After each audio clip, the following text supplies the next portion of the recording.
See you when I reach you. Big Go building, ahead. big Okay. building. So four. There was 5, and then we decided to not fill that spot. So,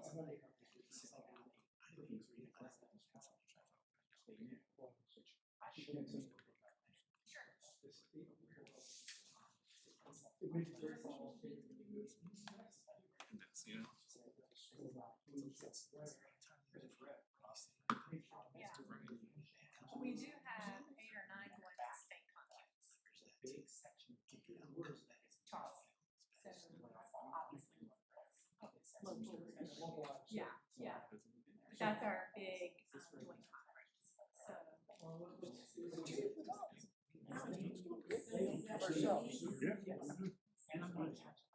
But enjoying yourself. The weather.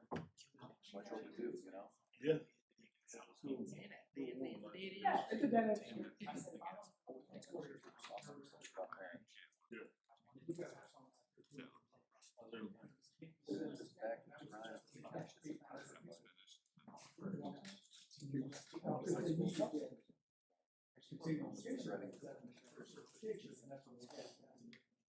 Yeah.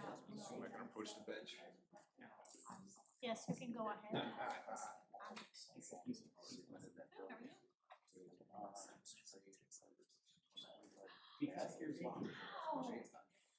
Oh, honey, this is awesome. We got it harvested, we got 140.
evening. I call this August 26, 2025 meeting of the Morrisville Town Council to order. We are expecting Mayor Pro Tem Garamella to arrive in about 90 minutes or so. Thank you to those here in person with us tonight, those watching via live stream, and those who are watching a recording of this meeting. Our town mission statement, which helps guide our decisions tonight and into the future, is connecting our diverse community to an enhanced quality of life through innovative programs and services. And if you need to see it again during the meeting, it is right there on the wall now. Thank you, staff, for that. That's very nice. Officer Kurtz is our Sergeant at Arms for this evening's meeting. We thank you for your attendance, sir. This evening, Councilmember Rao will be leading our invocation. I ask that we bow our heads in prayer. Tonight, as we gather in service to our community, we pause to reflect on powerful anniversaries of freedom, faith, and resilience. Last weekend, we celebrated August 15, 1947, when India won her independence after years of struggle, sacrifice, and unyielding faith in democracy. A reminder that the journey towards liberty is never easy, but always worth the fight. We also stand in solidarity with the people of Ukraine, who last week celebrated their Independence Day. Even today, they defend their independence with courage, determination, and love for their homeland. Their fight reminds us that freedom is fragile and also deeply enduring when fueled by hope and unity. And on this day, Avinakaya Chaturthi, we honor Lord Ganesha, the remover of obstacles and bringer of wisdom. Just as communities across the world celebrate new beginnings, we too ask for the strength to overcome challenges before us, wisdom to guide our decisions, and unity to move forward together in service of the greater good. May we carry forward these lessons and these moments and traditions, that democracy is sustained through sacrifice, that peace is nurtured through justice, that faith gives us resilience, and that progress is built when diverse voices come together for the good. Bless this council, our residents, and all those who strive for freedom and harmony across the world, and all those who risk their lives every day to defend it. May our work tonight be guided by wisdom, compassion, and a steadfast commitment to serve. God bless our troops wherever they may be, and God bless the United States. Amen. Amen. Thank you. All who are able, please stand as we recite the Pledge of Allegiance. I pledge allegiance to the flag of the United States of America and to the republic for which it stands, one nation, under God, indivisible, with liberty and justice for all. Before we adopt tonight's agenda, Town Council policy is to review and ensure there are no conflicts of interest or appearance of conflict of interest with any items on the agenda. Would any council member like to share anything at this time? Okay. Seeing none, I would like to recognize the town manager for possible additions to the Thank you, Mayor. I would like to request that we add 2 closed sessions to tonight's agenda. The first would be 143, 318, 11, A5 in reference to property acquisition, and the second would be A6 in regards to a personnel issue. Okay, thank you. Would any other council members like to make any comments about the agenda? I'd like to recognize Councilmember Scroggins Johnson, please. Thank you, Mayor. I just wanted to call attention to the fact that we have now been successful in voting for a replacement of the Senior Advisory Committee members as well as the Planning and Zoning Board. However, there's still one outstanding position of an alternate for the Planning and Zoning Board, and typically all 7 of us do weigh in. We don't have all 7 tonight, and just wanting people to know, hold on, I would request that we extend the voting for the alternate offline, but maybe a week, so that we can get that sorted before the next Planning and Zoning Board. So I had originally tonight wanted to get that done with all 7 of us tonight so that we could set it, but I found out recently that our Mayor Pro Tem Garamella won't be here for 90 minutes, and I didn't want us to vote without him. So There could be a way to do it if we plan to have that discussion after our work sessions, because that would be 90 minutes into the future approximately. Would you be open to that, adding it to the agenda for the discussion? Yeah, I'd be open to discussing what next steps, but I don't think we should vote, without 7. Okay. Would that be acceptable to the rest of the council to add that to the agenda after work sessions, the discussion of that with a possible vote if he's here at this time? I'd rather do offline just because it's standardly what we do, but to explain to the public that there still is an alternate position out and we're still working on it and we haven't forgotten, kind of thing. But because we did not come up with four for a single individual, that process still continues. Okay, I'd like to recognize Councilmember Fender, please. Yeah, I'd like for us to go ahead and vote tonight, once we have all the members here. So why don't we just add it as a discussion for now? And then during the discussion, if we choose to vote, that will be the will of the council at the time. Is that acceptable to all? That's part of the discussion. That's part of the discussion, exactly. I mean, Councilmember Rao. I would prefer, coming into this meeting, I would prefer waiting to do it offline because that's what we've always done. But if the council wanted to vote, we would. So why don't we go ahead and have that discussion Okay, later? yeah, because I we're mean, to I'm that fine. point, so we'll dig in on it later. Okay, whatever you all want. Okay, so I'd entertain a motion to adopt this evening's agenda with 2 added closed sessions and the discussion of the planning and zoning alternate seat after work sessions. So moved. Second. I have a motion from Councilmember Scarlett Johnson, a second from Councilmember Rabati. All those in favor of adopting this evening's agenda with those changes, please say aye. Aye. Any opposed? Hearing none, that carries unanimously 6-0. We have an agenda. There are 4 items on this evening's consent agenda. That is resolution approving Wake County non-cash rebates, tax exemptions and penalties reports, July Town Council meetings minutes approval, resolution for the appointment of a deputy town clerk, and town center first DSA amendment. Would any member of the council wish to pull any item for discussion? Or is there a motion and second to adopt the consent agenda? I make that motion. I'll second. I have a motion to adopt from Councilmember Rao, a second from Councilmember Johnson. All those in favor, please say aye. Aye. Any opposed? Hearing none, that also carries unanimously 6-0. Next on the agenda is Morrisville Speaks, public comment. I'd like to query the town clerk Burton. Is there anyone signed up to speak, please? There's no one signed up to speak. No one is signed up to speak. Is there anyone here in the room who would like to address this body for up to 3 minutes on any subject of your choosing?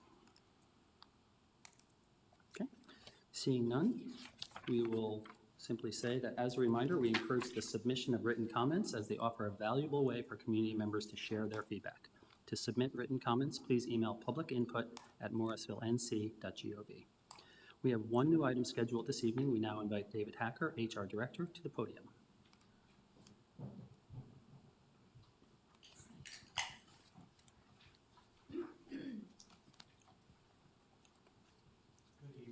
Good evening. David Hacker, Human Resources Director.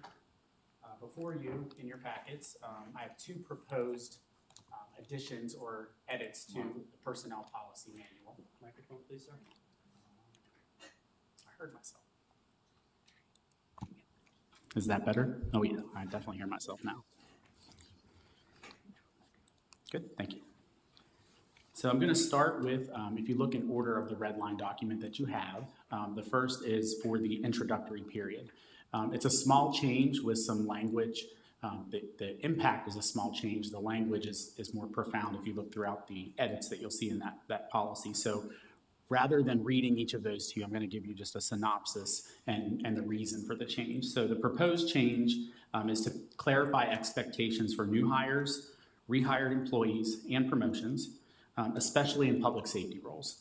It also allows for a shorter introductory period for certified fire service personnel, which is the core change of the policy edit, which aids in our recruitment of more qualified staff, in that we can offer a briefer introductory period for those individuals who come to us with that certification, and reduces overtime costs. So the fact that they are able to get onto shift sooner, if they're qualified, I'm not asking for any edits that would put an underqualified individual into fire service, but if they are qualified, have their certification, and successfully complete that recommended probationary period, and that recommendation was brought forward by our fire chief, then it would reduce the amount of time that they're spending working alongside an individual versus working independently in fire service. So for the purpose of introductory periods, building inspectors, certified fire personnel, sworn law enforcement would have a 6-month probationary period, and non or probationary police officers and non-certified fire personnel would stay at a 12-month probationary period. We still have the 3-month extension guidelines for those not in public safety, those in law enforcement and in fire service, those probation introductory periods could be extended for an additional 6 months. So in the instance of a certified fire service personnel member who is on a renewed 6-month probationary period or introductory period, if they're not successful or that needs to be extended, we still have that 1-year protection of that introductory period if the fire chief and the fire service leadership decide to extend that probationary introductory period. If we rehire non-certified fire personnel, they must re-enroll in the fire academy if they have not completed it. And they, in addition to that, will complete their introductory period, which will be an entirety of 1 year. So no change to those that are coming to us. Even if they've started that fire academy, leave for some reason, and then return, they're still going to have the same provisions. The essence of that change, like I said, I just want to reiterate that it's not a significant change to the policy in its entirety. It's really a modification relative to fire service personnel, reducing for those that come to us certified. Any questions about the introductory period edit proposal that is in front of you? See none? Great. The other that you have in front of you in the red line, you'll see in the next section, section 18, it's our paid parental leave policy. Again, not a substantial change in the policy's essence, just some clarity that is more protection for us. So the original policy stipulated an allowance of 12 weeks for an individual to take paid parental leave. That's pretty broad in terms of definition, especially when we have variable employees across town. So, our as an example, police officers that are working shift work 12-hour days. Our fire service personnel work 24-hour shifts. So, myself, I'm a traditional 20/80, as we call it. So each of those 12-week periods look very different depending upon the position that you're in. So having less clarity just made it compoundingly more difficult to ensure that everyone was getting that benefit equitably. Specifically, if we have, as an example, a female law enforcement officer who, let's say, gives birth, typically, not because we required that to be done this way, but because it typically happened, they would take that 12-week period consecutively. So they're right after birth, they would be out for their 12-week period. The policy allows for flexibility, which is a great thing for our employees, that they do not have to take that consecutively. So in the instance of, say, adoption or a child that is sickly upon birth, a parent can opt to take that intermittently throughout the period of time. So if you look at the edits that are provided to you, what we did is we looked at the typical work week in those particular individuals' work schedules. And we've created banked time based on those typical work weeks, which allow for that application to be uniformly applied based on the position. So as before, rather than reading each edit individually to you, the purpose of this change is to ensure that all employees are receiving the same benefit value based on their position type and their applicable work schedule, which creates greater equity across departments and roles. The eligibility criteria remains the same. They still have to be employed with the town of Morrisville for 12 months, have worked 1,250 hours, and must be in a regular full-time position or a 30-hour per week role. We have several of those. And this benefit obviously is not available to those in temporary positions, part-time positions, or those in their introductory period, which we just spoke about. The position types, as they're broken out into that matrix that you see, is the 40-hour employee. So those are those folks that you would typically see working that 8 to 5 schedule. That bank would be 240 hours. The fire service based on shift would be 432 hours. The police based on shift would be 257 hours.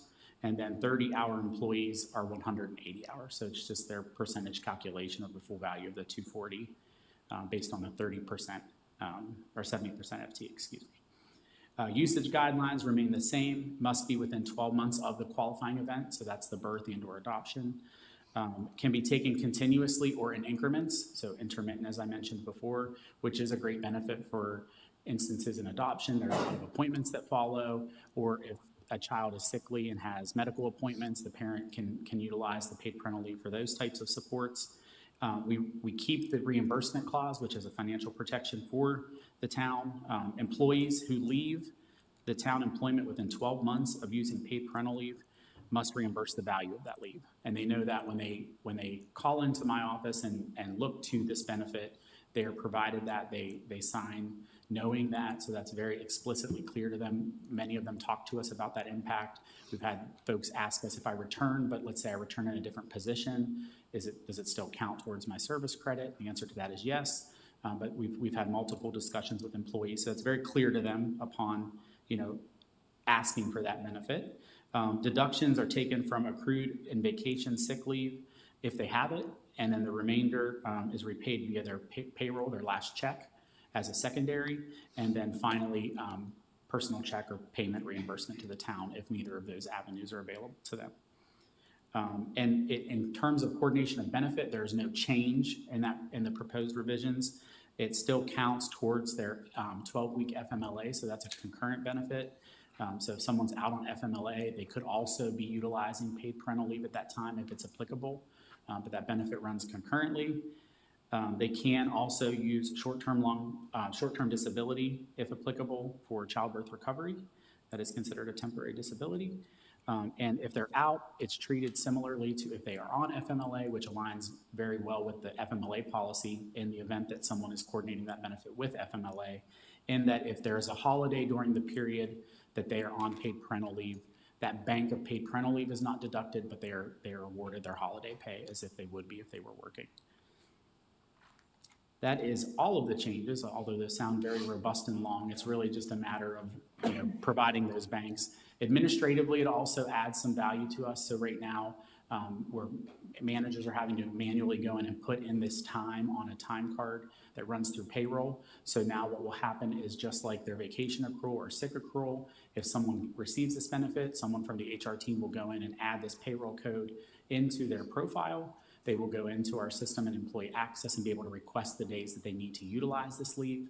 The manager will see that individually and approve it. So whether it's consecutive for the week, or if they're using it intermittently as the policy has allowed for, they will be able to enter that request into employee access and go through the same workflow approval processes as other time off benefits that the town has. Any questions about those proposed changes? I'd like to recognize Councilmember Rabati, followed by Councilmember Fender, please. So, sorry. First, I want to say, speaking as a mom of 5, that I don't think 6 weeks is long enough for paternity leave. That's something I would really like us to look at in future budget cycles. Sure. And I don't understand the numbers here. I get the 40-hour employee works 240 hours in 6 weeks. The fire service, are we saying that they work 70 some hours a week in 6 weeks? Correct, and I'm not an expert in their schedule, but I'll do my best to explain it. Yeah, So they that'd be work helpful. at 24-hour cycle, and based on the way that their shifts are created, the segments of shifts, that 432 represents the average week or average period of time for that 6-week period, yes. So because they're staying in the firehouse 24 hours a day for three days? Correct. That's how we're getting that, okay. Yes, And ma'am. nobody else is doing that. And the police work slightly more per shift? Correct, so I they have was getting- a long week alternating, so that long week edges those standard work weeks a little bit larger than the standard 240. Okay. All right, thank you. Sure. Councilmember Fender, please. Yeah, I have a question on the FMLA running currently with the parental leave. Why is that?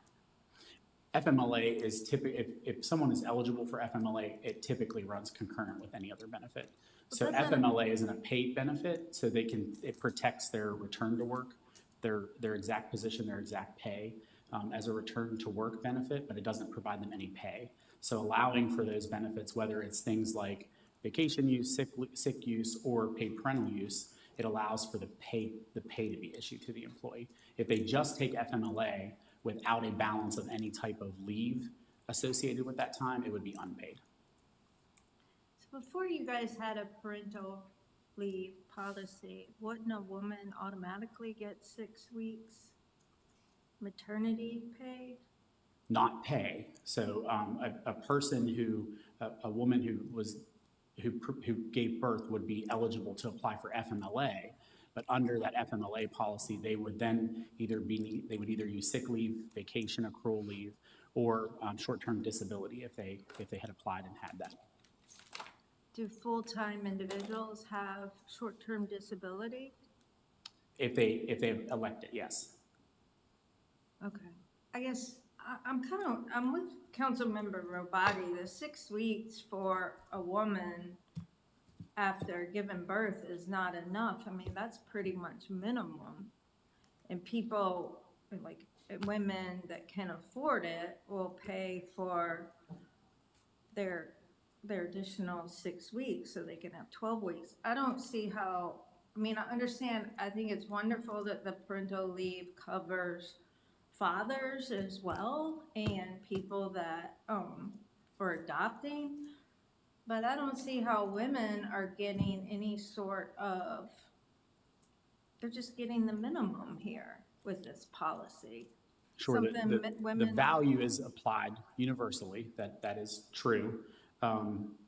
Typically, and I can't say this for fact because I'm sure there is someone who has not done this, but most often when we've had a female here and in other places I've been that is planning for pregnancy, and I know not everything comes planned, but typically you see them opt that short-term disability enrollment in that benefit year so that they're prepared for that. So they would have the paid parental leave and the short-term disability leave that they could then, so for 6 weeks they could receive paid parental, and then they could roll into their short-term disability, which would expand the amount of time that they have available to them paid.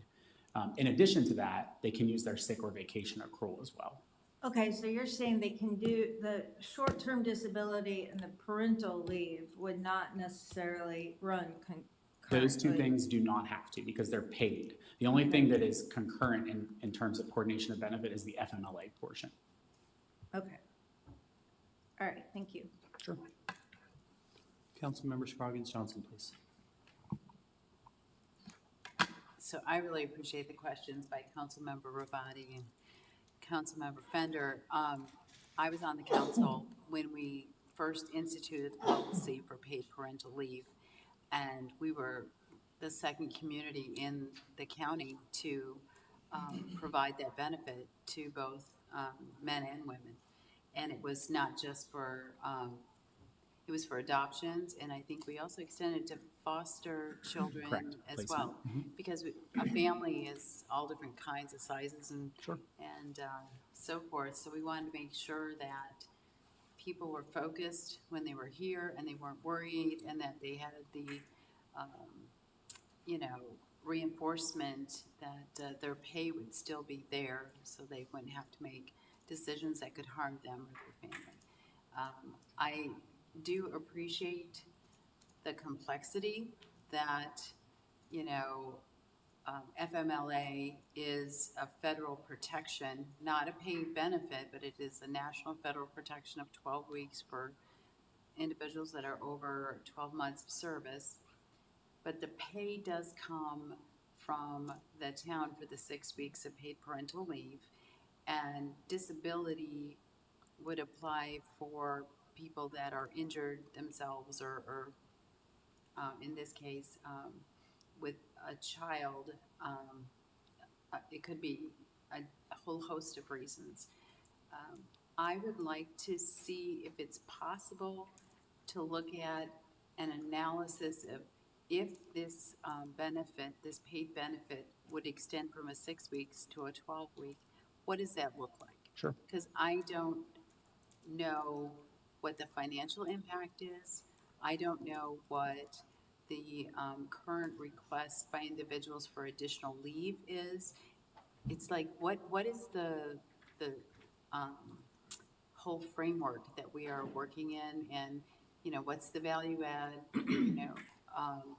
Because I know other countries have much longer leave, but we need to also be understanding how it would apply in the town for additional leave and how much that would ultimately cost. Sure, I could easily do that for you.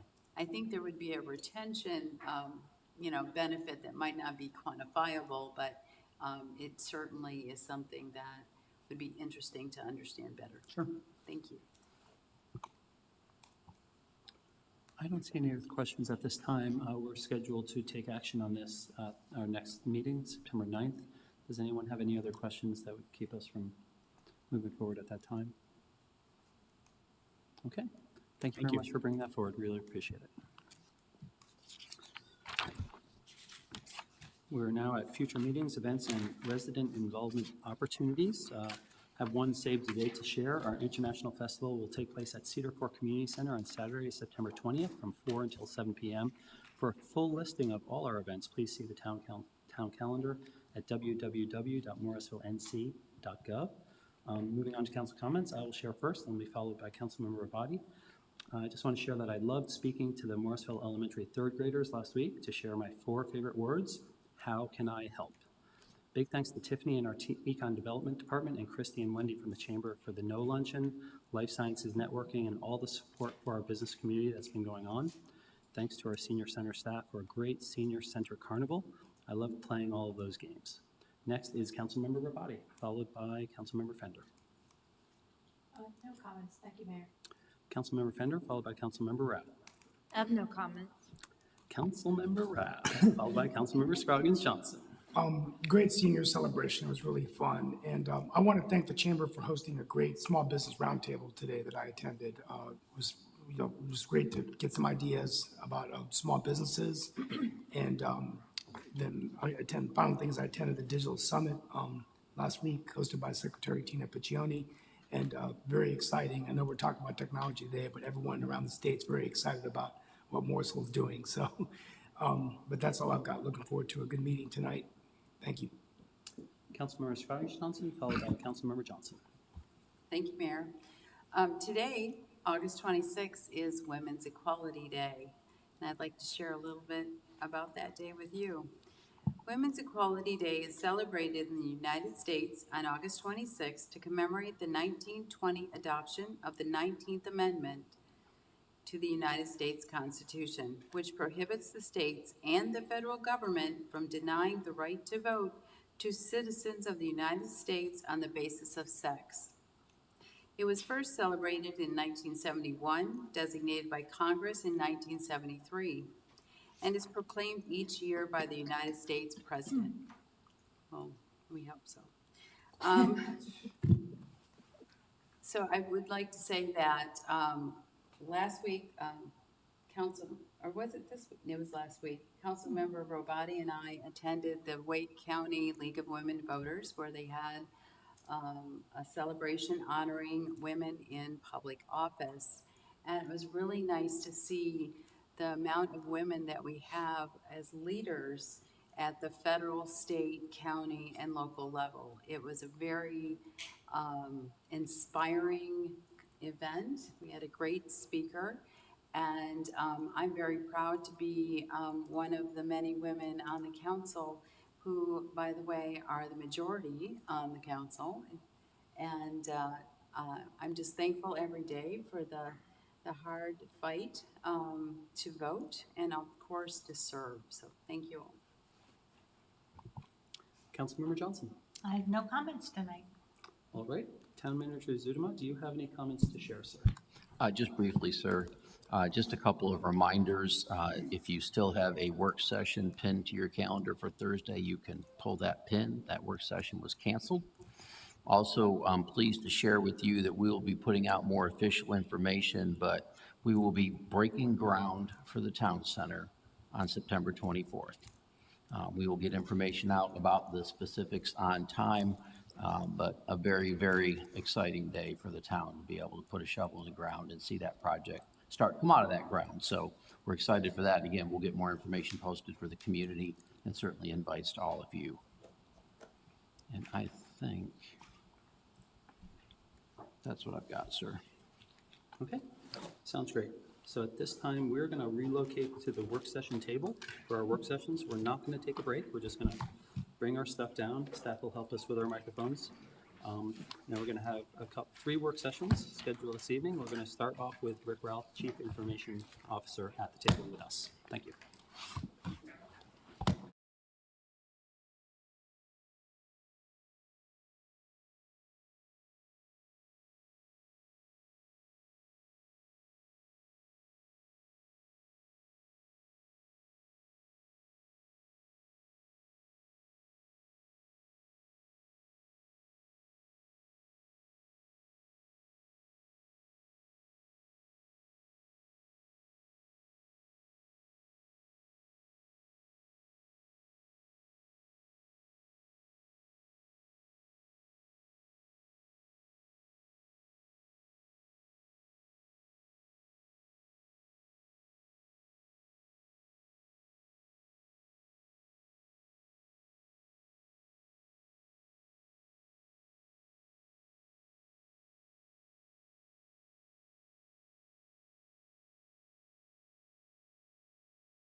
all yours, Mr. Ralph.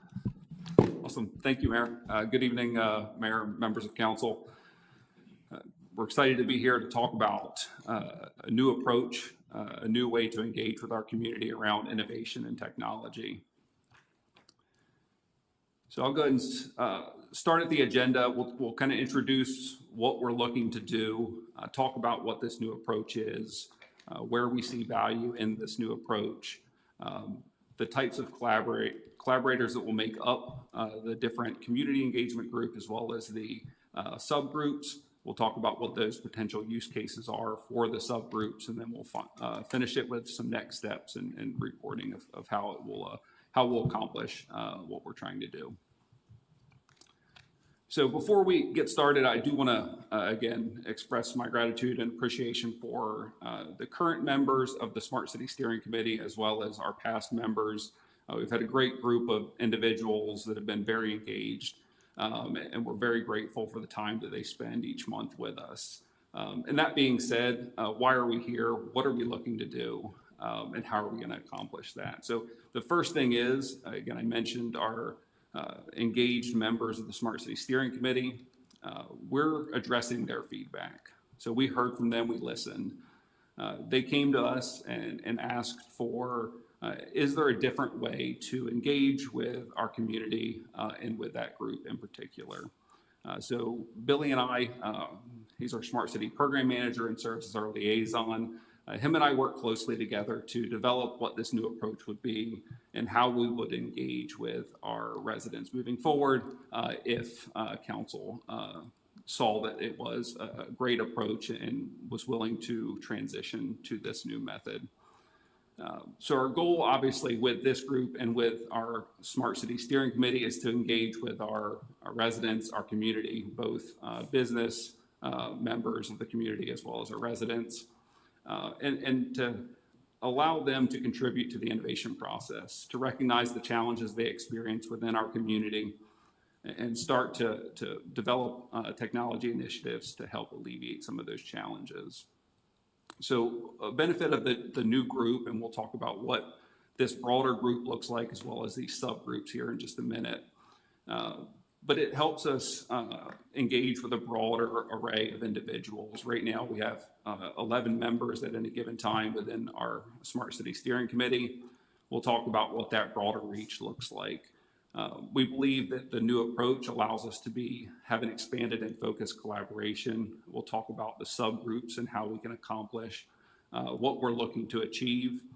And again, it allows us to engage with more of those community members and leverage the expertise with each individual engagement. We'll talk about those subgroups as well here in just a minute. So our new approach consists of two separate components. The first component is the Community Innovation Group itself. This is a network of engaged community members. Think of this as a database of interested members of the community that are looking to engage around the innovation and technology process within the town of Morrisville. We look to hold a quarterly orientation for those engaged members to help get them up to speed about what our Smart Morrisville program is, what innovation means to Morrisville, and just help bring them up to speed about what we're doing and why we're doing it. From that group and that network of individuals, we would look to form a group, and they're called our subgroups. These would focus and align with our budgeted requests annually. They would be staff-led so that we can maximize the impact of those subgroup engagements. And again, all of those, just like our budget requests always do, align with our strategic plan as well as our Smart Morrisville strategic framework. Again, that helps us to be more focused with that engagement with these subgroups. So think of the Community Innovation Group as really that database of engaged individuals that we can call on to form a subgroup at any time. And the subgroups are those actionable groups that actually accomplish and achieve outcomes. So here's where we see some of the value in this new approach. We talk about the flexibility here. It allows us to adjust and change different meeting formats, whether it be remote meetings, a varied schedule. It just really depends what makes sense for that specific subgroup and what we're trying to achieve. Again, I mentioned this earlier, it does help us engage with a broader group of community members. This group, the Community Innovation Group itself, will not have a cap on the amount of members. The subgroups will be determined on the topic that we will focus on. We will be able to utilize different types of technology and collaboration tools that help get the individuals of those subgroups engaged outside of meeting hours. Again, it helps them be able to communicate and accomplish even more outside of just the short period of time they get to meet each month. Some of the benefits, we feel that this provides a more meaningful engagement.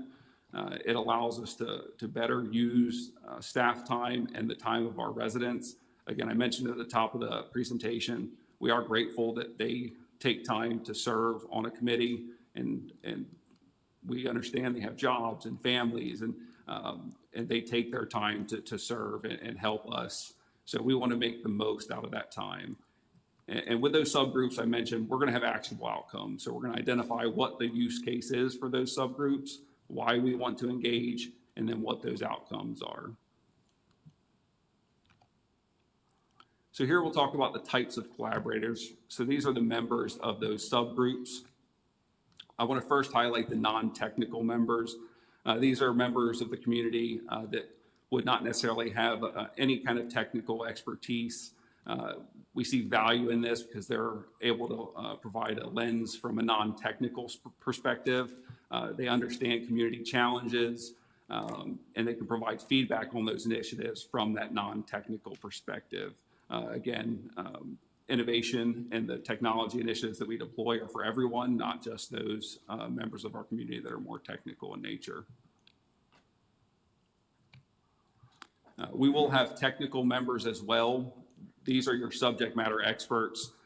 This could include, but not limited to, some of the items up there: IoT sensor designers, AI specialists, application developers, user experience specialists.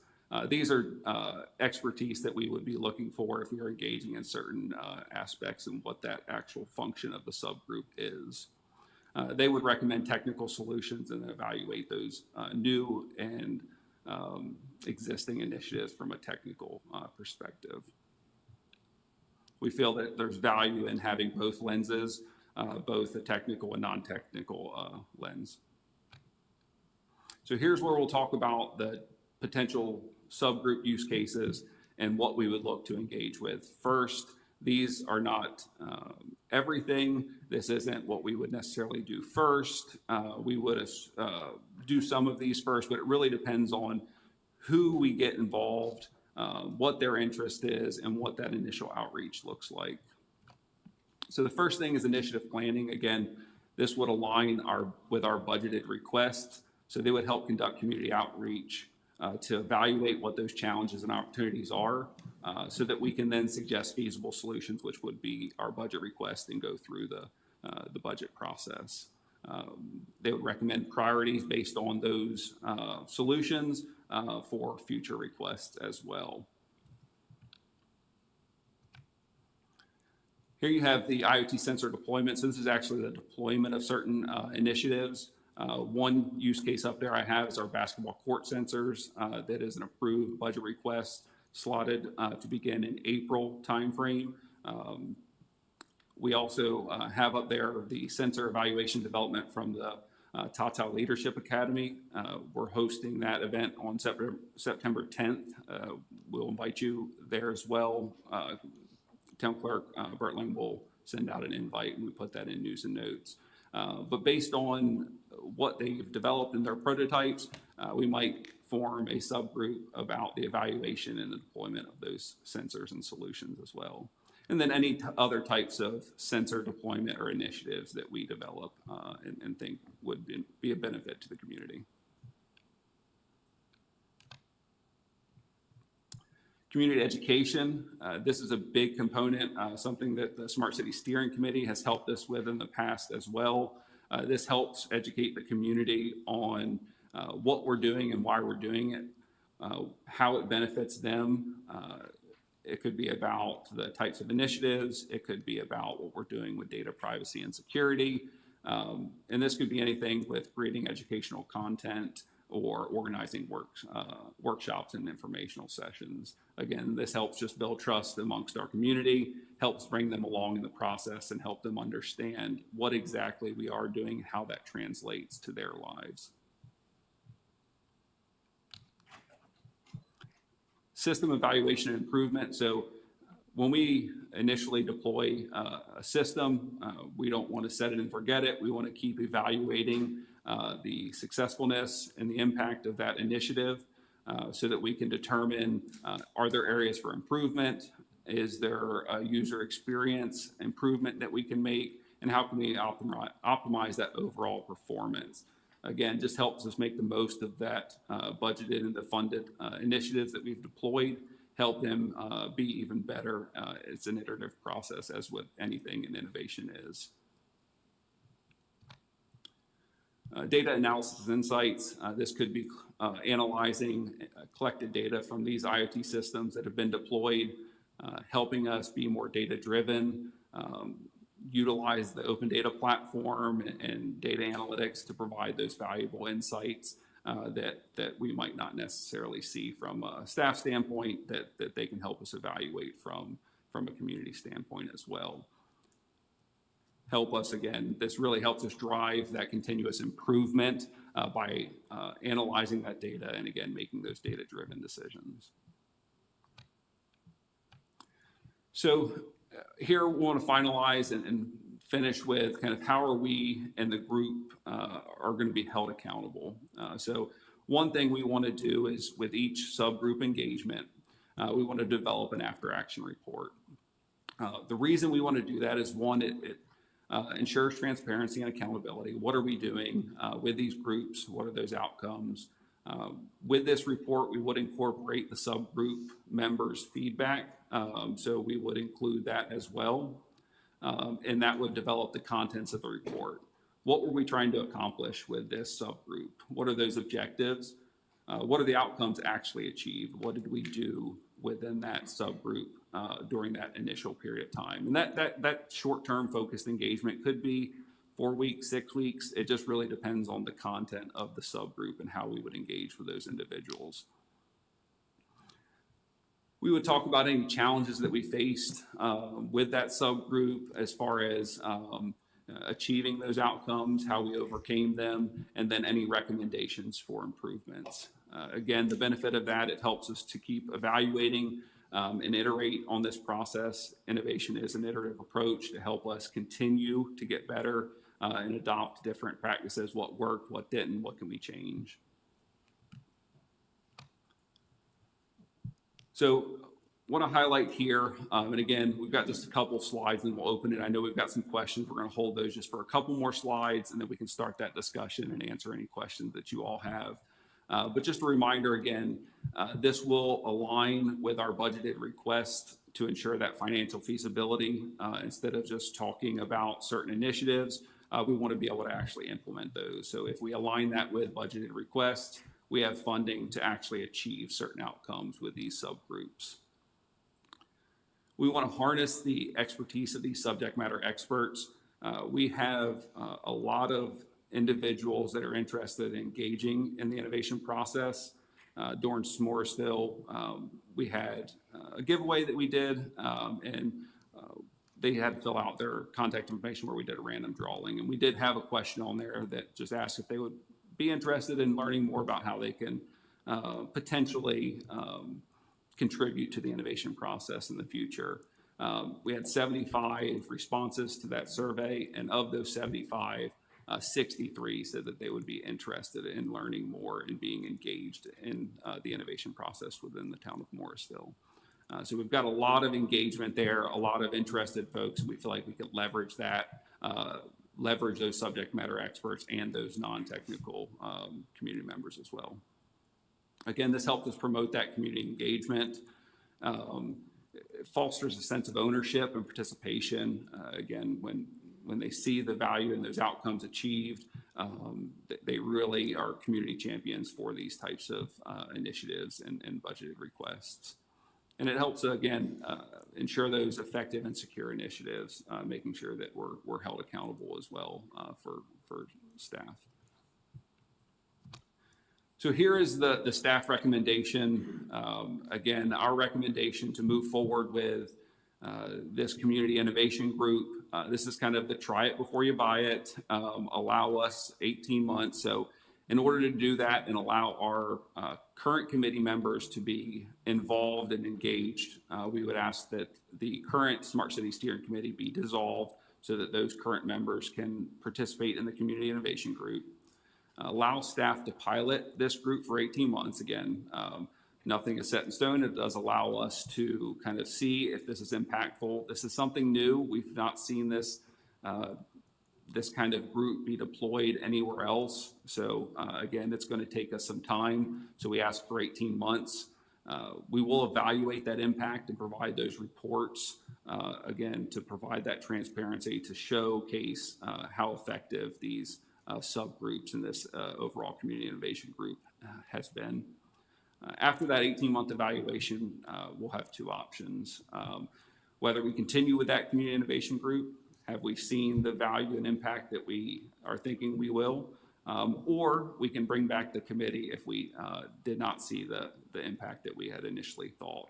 And in order to do that, it would be great. We could revise the Smart City Steering Committee charter, allow us to update it, bring it forward. It's been now 5 years since we've adopted that, since you all have adopted that. So it allows us to revise that charter, adopt it, and then recruit for members as well. So it does give us that option to go back to the way we're doing it now, because we do see value in engaging with our community members in this respect. And then the next steps, and we can go back to any slide once we get to questions, but if council is interested in exploring this option, we would bring back a resolution for action at the September 9th meeting. That would be to dissolve the Smart City Steering Committee, and then we would begin our outreach. We would engage with our current and previous Smart City Steering Committee members. We've still engage with folks that are no longer on the committee. They email us all the time with suggestions. So we have contact information for those as well. We would start there. Obviously, those are the ones that have been involved. And then we would create a communications plan and work through our communications department to do some outreach to see who else is involved, who else wants to be involved. That would help us create that database of interested community members.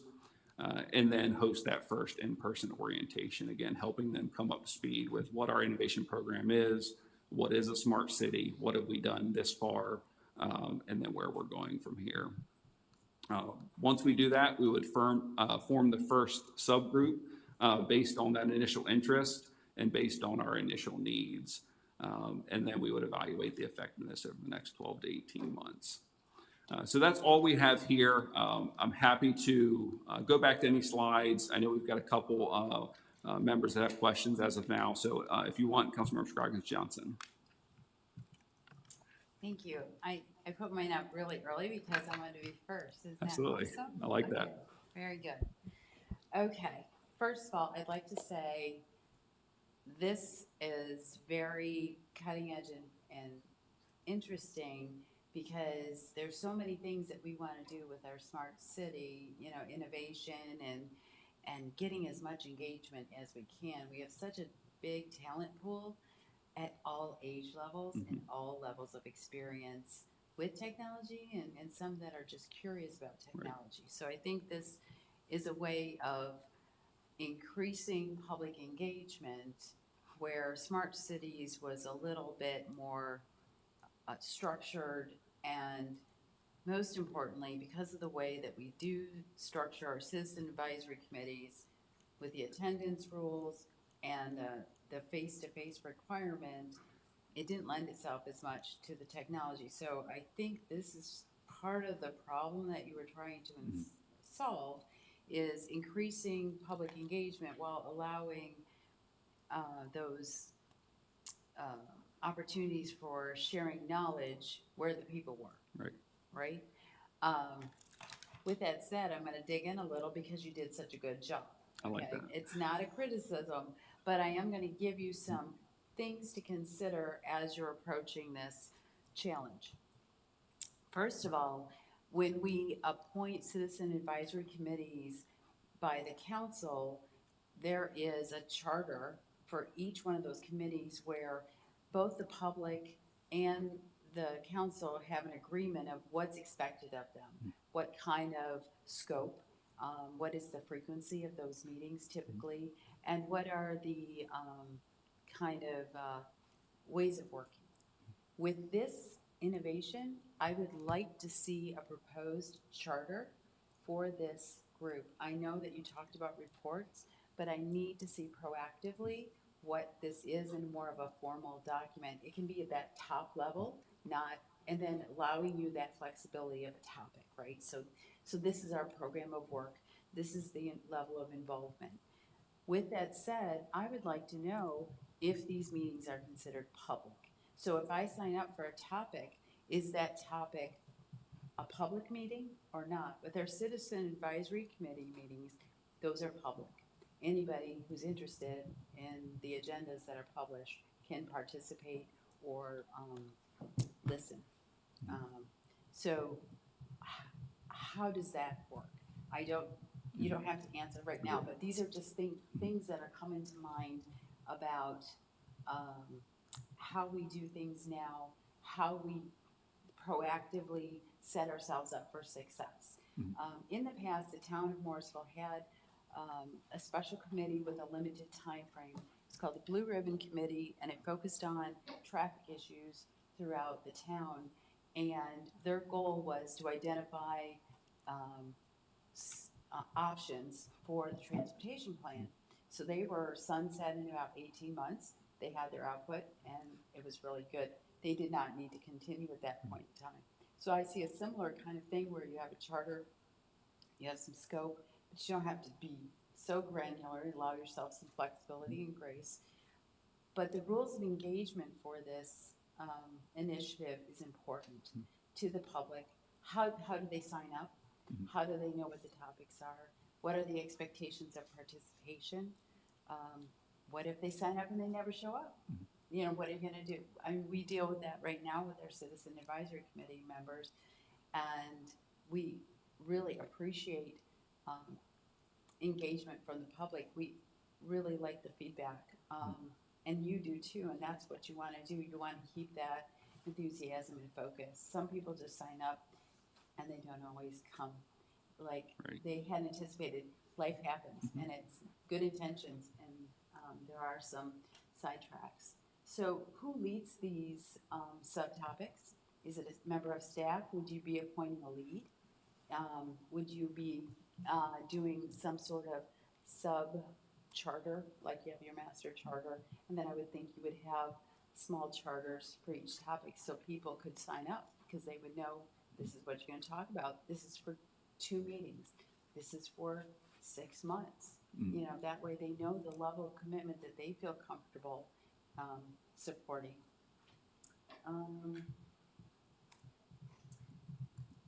I just want to see more proactive, like what is your goals for each of these focus groups? Because I'm going to see the after action. It's exciting, but I also want to know what's coming ahead too. We do a rolling calendar of topics for council.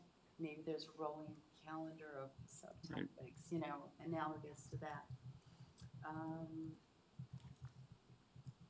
Yeah, and also who appoints individuals for these subtopics? Would that be like self-appointed because they would sign up like you would a class or some sort of engagement, or would there be a selection or vetting process to make sure you have balanced groups?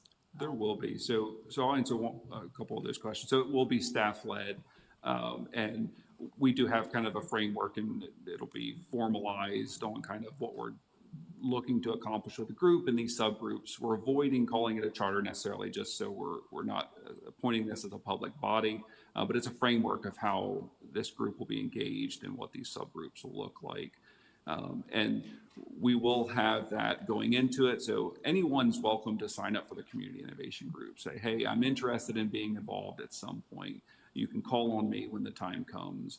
And so based on our needs, based on budgeted requests, staff would form a subgroup based on that specific topic, we would pull from that database. So within that database, it's not just going to be contact information, but it's going to be what their expertise is, what they're interested in, are they technical, are they non-technical, so that it helps staff build a subgroup that makes sense for that engagement. If we're talking about web applications, if we're talking about the user experience within a mobile app or whatever it might be, we might look for those non-technical members because they are the ones that are using it and provide feedback. We might also look for user experience specialists as well, people that specialize in how the user engages with different applications. So it would really depend on what that subgroup will be focused on. Going into it, we would then outline what are our objectives, what are we trying to achieve, how long is it going to take us to do that?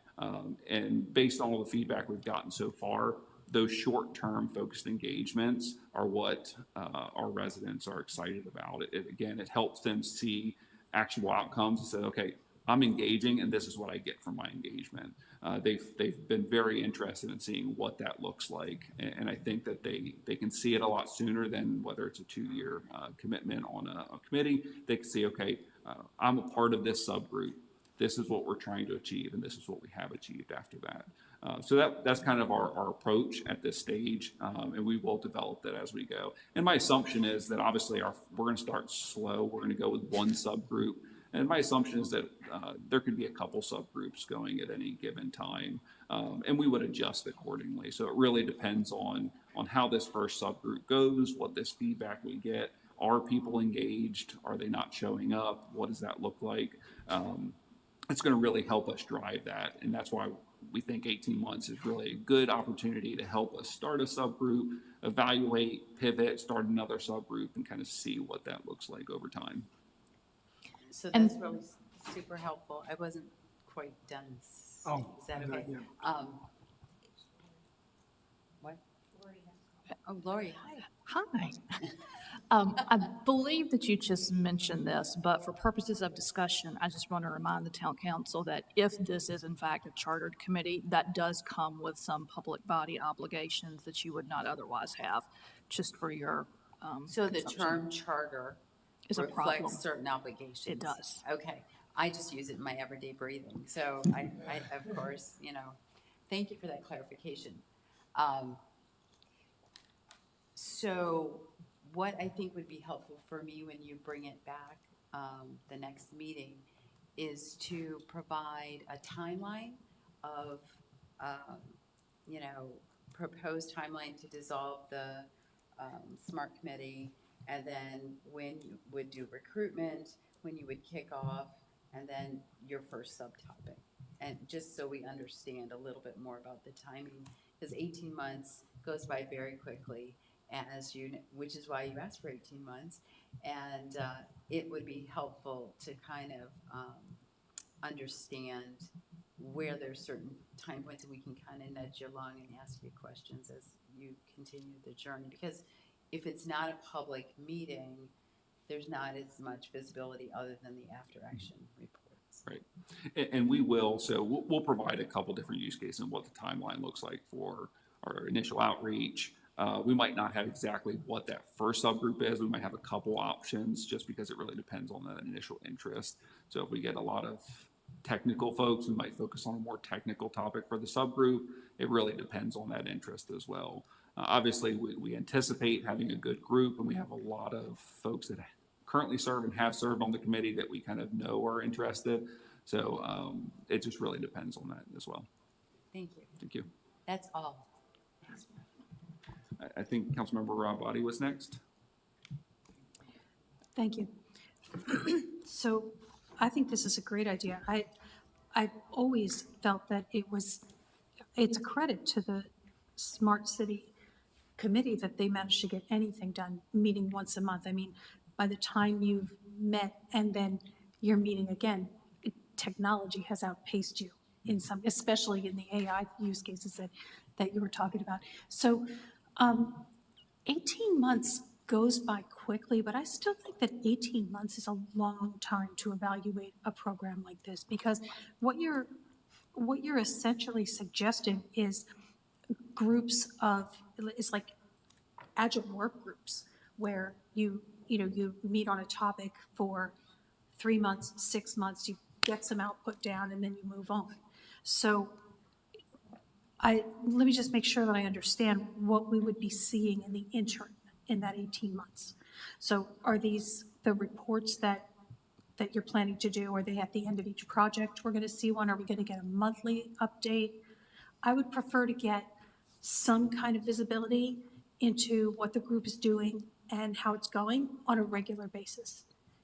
I mean, that's one of the ways that we can support you. So I think this is great. I think that it may very well be a blueprint for more than just this advisory committee. So I wish you all the luck, and let me know if I can help. Thank you. Yeah, so I do think there's opportunities there as well, whether it be creating, kind of status reports, whatever that looks like as well. And it really depends on that, how long that engagement is. The reason we were looking initially at 18 months is we just don't know. We don't know how many people will be engaged, how long that initial outreach. I think that's the bigger thing is how long does that initial outreach take? Like you mentioned, forming those subgroups really should be just boom, let's form them. It's a 4-week engagement. We accomplish what we're set out to do, and then we move on. Yeah, I mean, you already have all the existing committee members, the 60 people that want to help. I mean, that seems like an excellent group to start getting some work done. Right. So, I mean, I think that those two things could happen in parallel. Right. Thank you. Mayor Colley? I can't find my thing. I don't know where it is. You don't get to talk now. Better joke on me. This seems like a great approach and to move forward. I just had 2 quick questions. In our other one, we had the technical people allowed to be outside of MSV. This gives you the flexibility to pull non-technical people from everywhere, right? They don't necessarily have to be Correct, residents. yeah, exactly. It limits any restrictions like that. It allows us to pull from whatever engagement we would like. Okay. And another thing, you mentioned about you helping and teaming with the comms department for the initial outreach, but then during your thing, you talked about initiatives having the subgroup do the outreach. So I'm just wondering if, because they might not be that expert, are you planning on working with comms throughout the process, or we're not doing?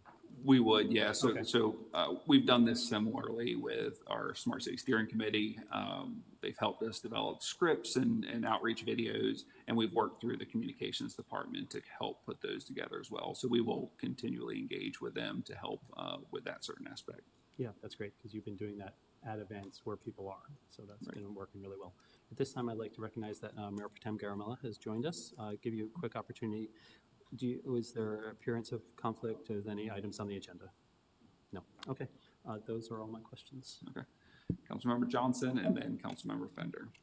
So I'm going to echo everything that's already been said too. I agree kind of with the comments that have been mentioned, so I won't repeat those. But Rick, when you talked about these subgroups, you talked about like system evaluation, sensors, and I kind of get all that. But on slide, not kind of get all that. That makes sense. Data, evaluating data, and how it should be used or made available to the public. But on slide 11, there was a bullet that really kind of gave me a little pause, where you say recommend priorities for future budget requests, and that is really open-ended. So if you're looking to have the public, which I'm not opposed to, because we do that every year when we get to budget, have them weigh in and give it. What kind of minutes or documentation are you going to have? Because that one's really important, because now we're going to get involved.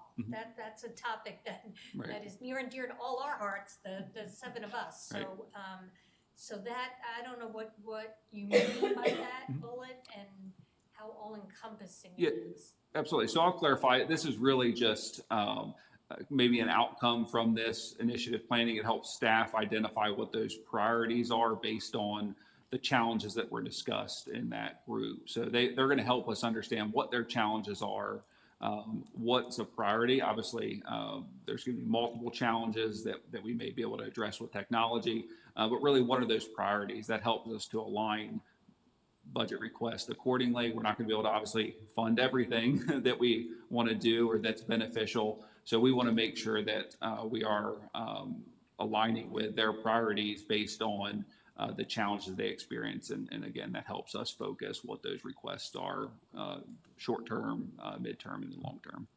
Sorry, there's a fly flying around me, so I apologize.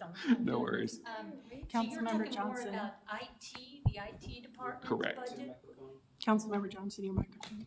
You're talking more about the IT budget Correct. than the overall town budget? Yes, this is just the innovation program and budgeted innovation requests. This is not town-wide. This is specific to IT and the innovation program. Okay, okay, but again, okay, so I would like to know how this is all gonna be documented too for, and then that kind of goes back to Councilmember Abadi about checking in and, you know, maybe keeping us up to date on what's happening and what's going on. I mean, I think that would be important, and that would be important to me. I don't know about others. Right. Thank you. Councilmember Fender? Yeah, I just have a couple of clarifying questions. One is, how many people do you envision in the group? Are you thinking like all the 60-some people? I mean, how are you gonna determine that? So it really depends. So there's really no cap for the actual innovation group. We will have caps for the subgroups. So the subgroups will be depending on the topic. Do we feel that we need 10, 15?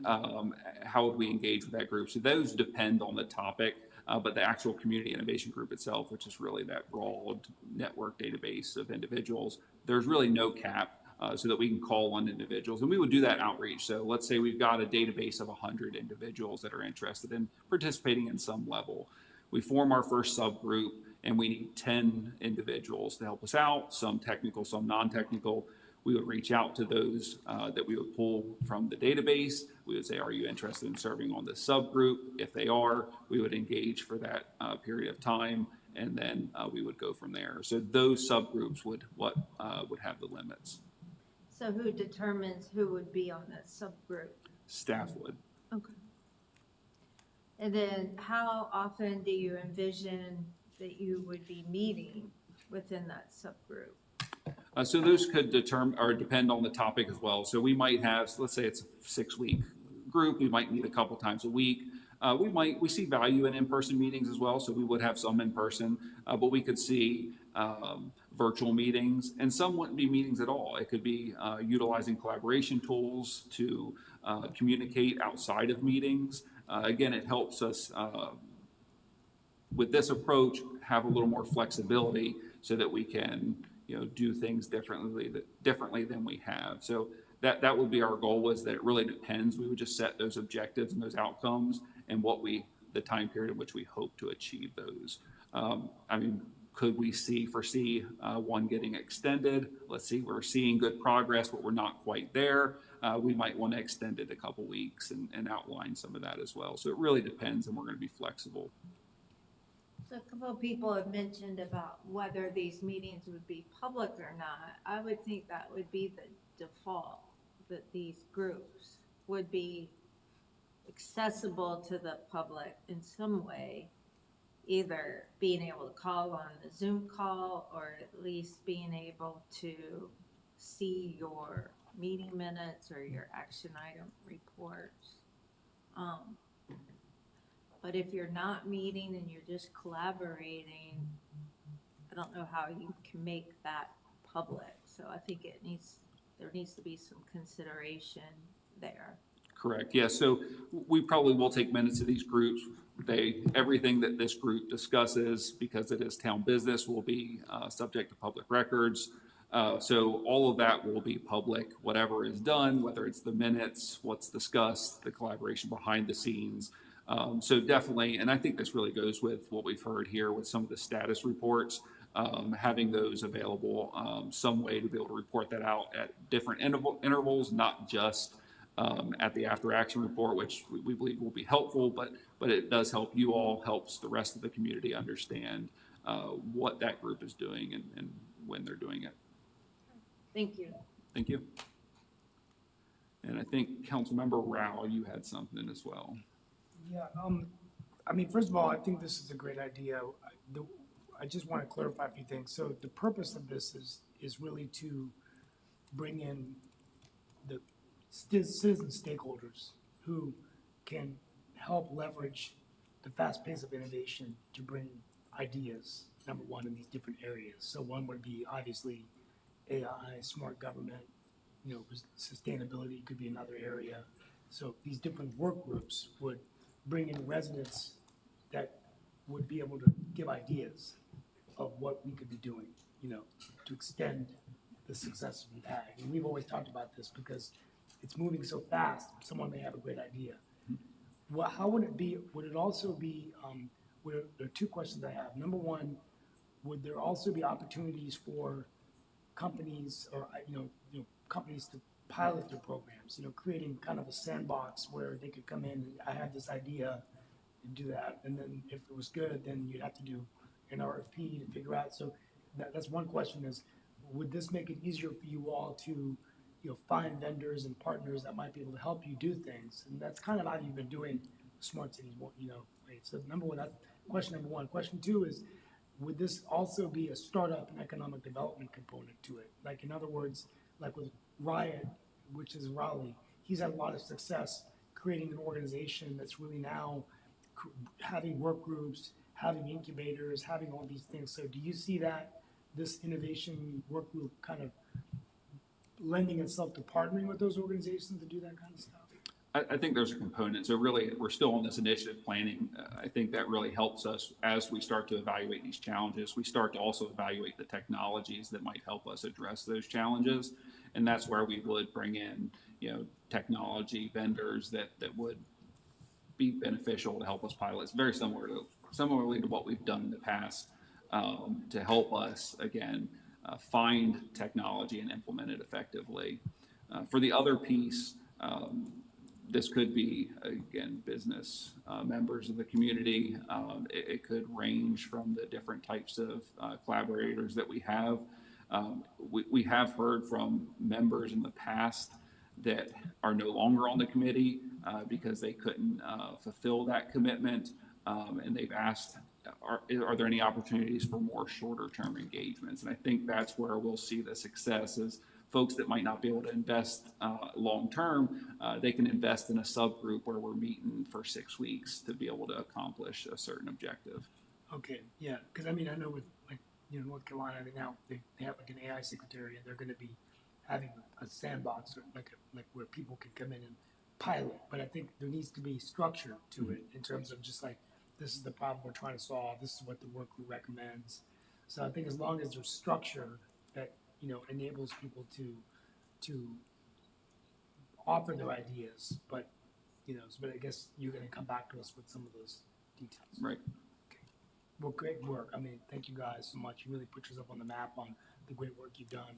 I think I'm supportive of anything that could take it to the next level. Thank you. We've got Councilmember Robati.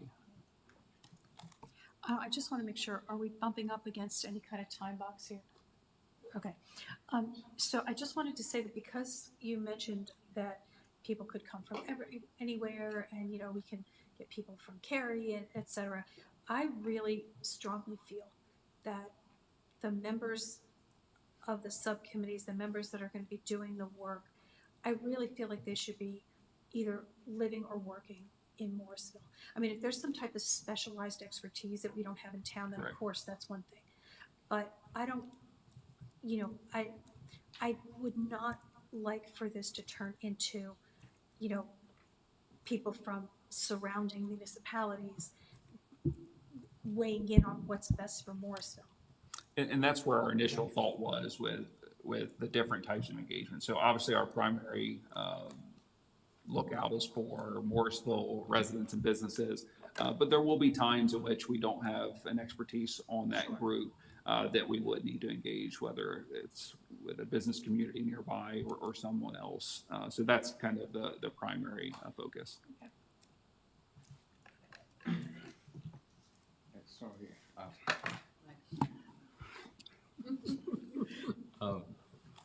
I know I came late, but where are you getting these request, is it coming from the town staff, or you're basically asking people to come up with ideas? So this will be staff-led, and it will be primarily around budgeted requests. So one use case that we talked about is our basketball court play system. That's a budgeted request that will begin in April. That could be a subgroup. It could be around community engagement and education. Yeah, no, I get that. What I'm trying to ask is, I think that's what I feel is go internal and ask where the pain points are for the staff, department by department. What is that technology could be used? And then bubble it up to a list of 10 issues that we really want to focus with your priority, and then give it. Otherwise, my feel is like if you give from outside, everyone under the sun will want to do something, but the issue is not getting addressed what is really needed. Correct. Yes, staff will lead the subgroups, and the subgroups topics will be determined by staff, and that could be based on community challenges, could be staff challenges. So we would determine that, form that subgroup, and kind of lead those discussions based on what are determined outcomes. Yeah. And knowledge, it's hard to put a geofence around Morrisville because technology is everywhere, and especially with AI. It is so fast, so I would highly encourage, if they're coming and working, great. Microsoft is not in Morrisville. We use Microsoft Office. Correct. Yeah, and I think that's going to depend on what that subgroup topic would be. I think there could definitely be opportunities where we would need to engage a broader group. Right. Thank you. Thank you. All right. I don't see any other questions. Again, thank you for your time. I do appreciate it. Again, if there's anything else, please let us know. Well, I guess it's coming back on the 9th resolution to dissolve and to create this. Anyone have any questions or concerns about that coming back on the 9th? And before I answer, it's to dissolve this, not to create the group. If it's a resolution to create the group, it would be considered a public body. So this will be, again, a staff formed group. The resolution is just to dissolve. Okay, good clarification. Appreciate that. Okay, thank you for working with the committee. And once again, the committee kind of came up with this idea with you. Correct, yeah. We're dissolving the committee and people are going to be unhappy. Yeah, every committee member, current and past, have been supportive of a new way to engage. So we definitely have their support. In fact, we have a meeting on Thursday to provide them an update. So it'll be a great conversation, and we appreciate your support. And I'm sure they will as well. Okay, I'd like to recognize the town manager. I think, Mayor, just to that point, this conversation started probably 6 months ago, at least with me, and I'm sure before that with other staff. And so, they expressed that the committee members were expressing concern about their ability to do the work they wanted to do, the restrictions of being a chartered committee that created public meetings where you had to have quorums and you couldn't do virtual and other tools that they, over the course of conversations, Rick and Billy and Jeannie have convinced me that this is a viable alternative that will, I believe, still meet the real intention behind the charter to create this committee, but it gives them the freedom to not necessarily be bound by some of those requirements. But we also hear what you're saying about feedback, and so we'll bring some information back at the next meeting. I think one example would be a quarterly report, something similar to what we do with capital projects, where you get updates on what they're working on and what they're doing. And then, some of this is just going to naturally develop over time as they see what works as well. But I just want to share that with you. And then again, I think they've gotten a lot of good feedback, and we'll be back in a couple weeks with it. Okay. Thank you both very much. Appreciate it. Thank you. Yeah, really, thanks, Jeff. I feel like you and your whole team. have Moving just on to the been next item of our work sessions, the second and third, we now invite Giselle Rodriguez, Deputy Town Manager, to the table.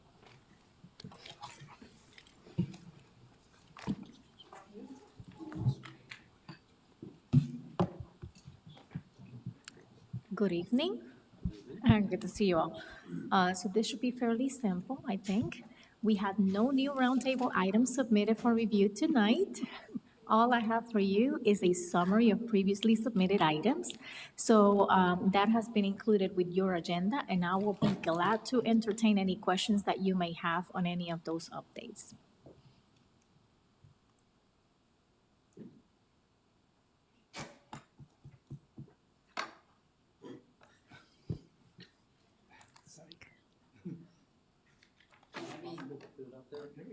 She's looking right at one. I think Kayla is getting it ready. There we go. We may need to. I can't read any of it, so I have to read it. So.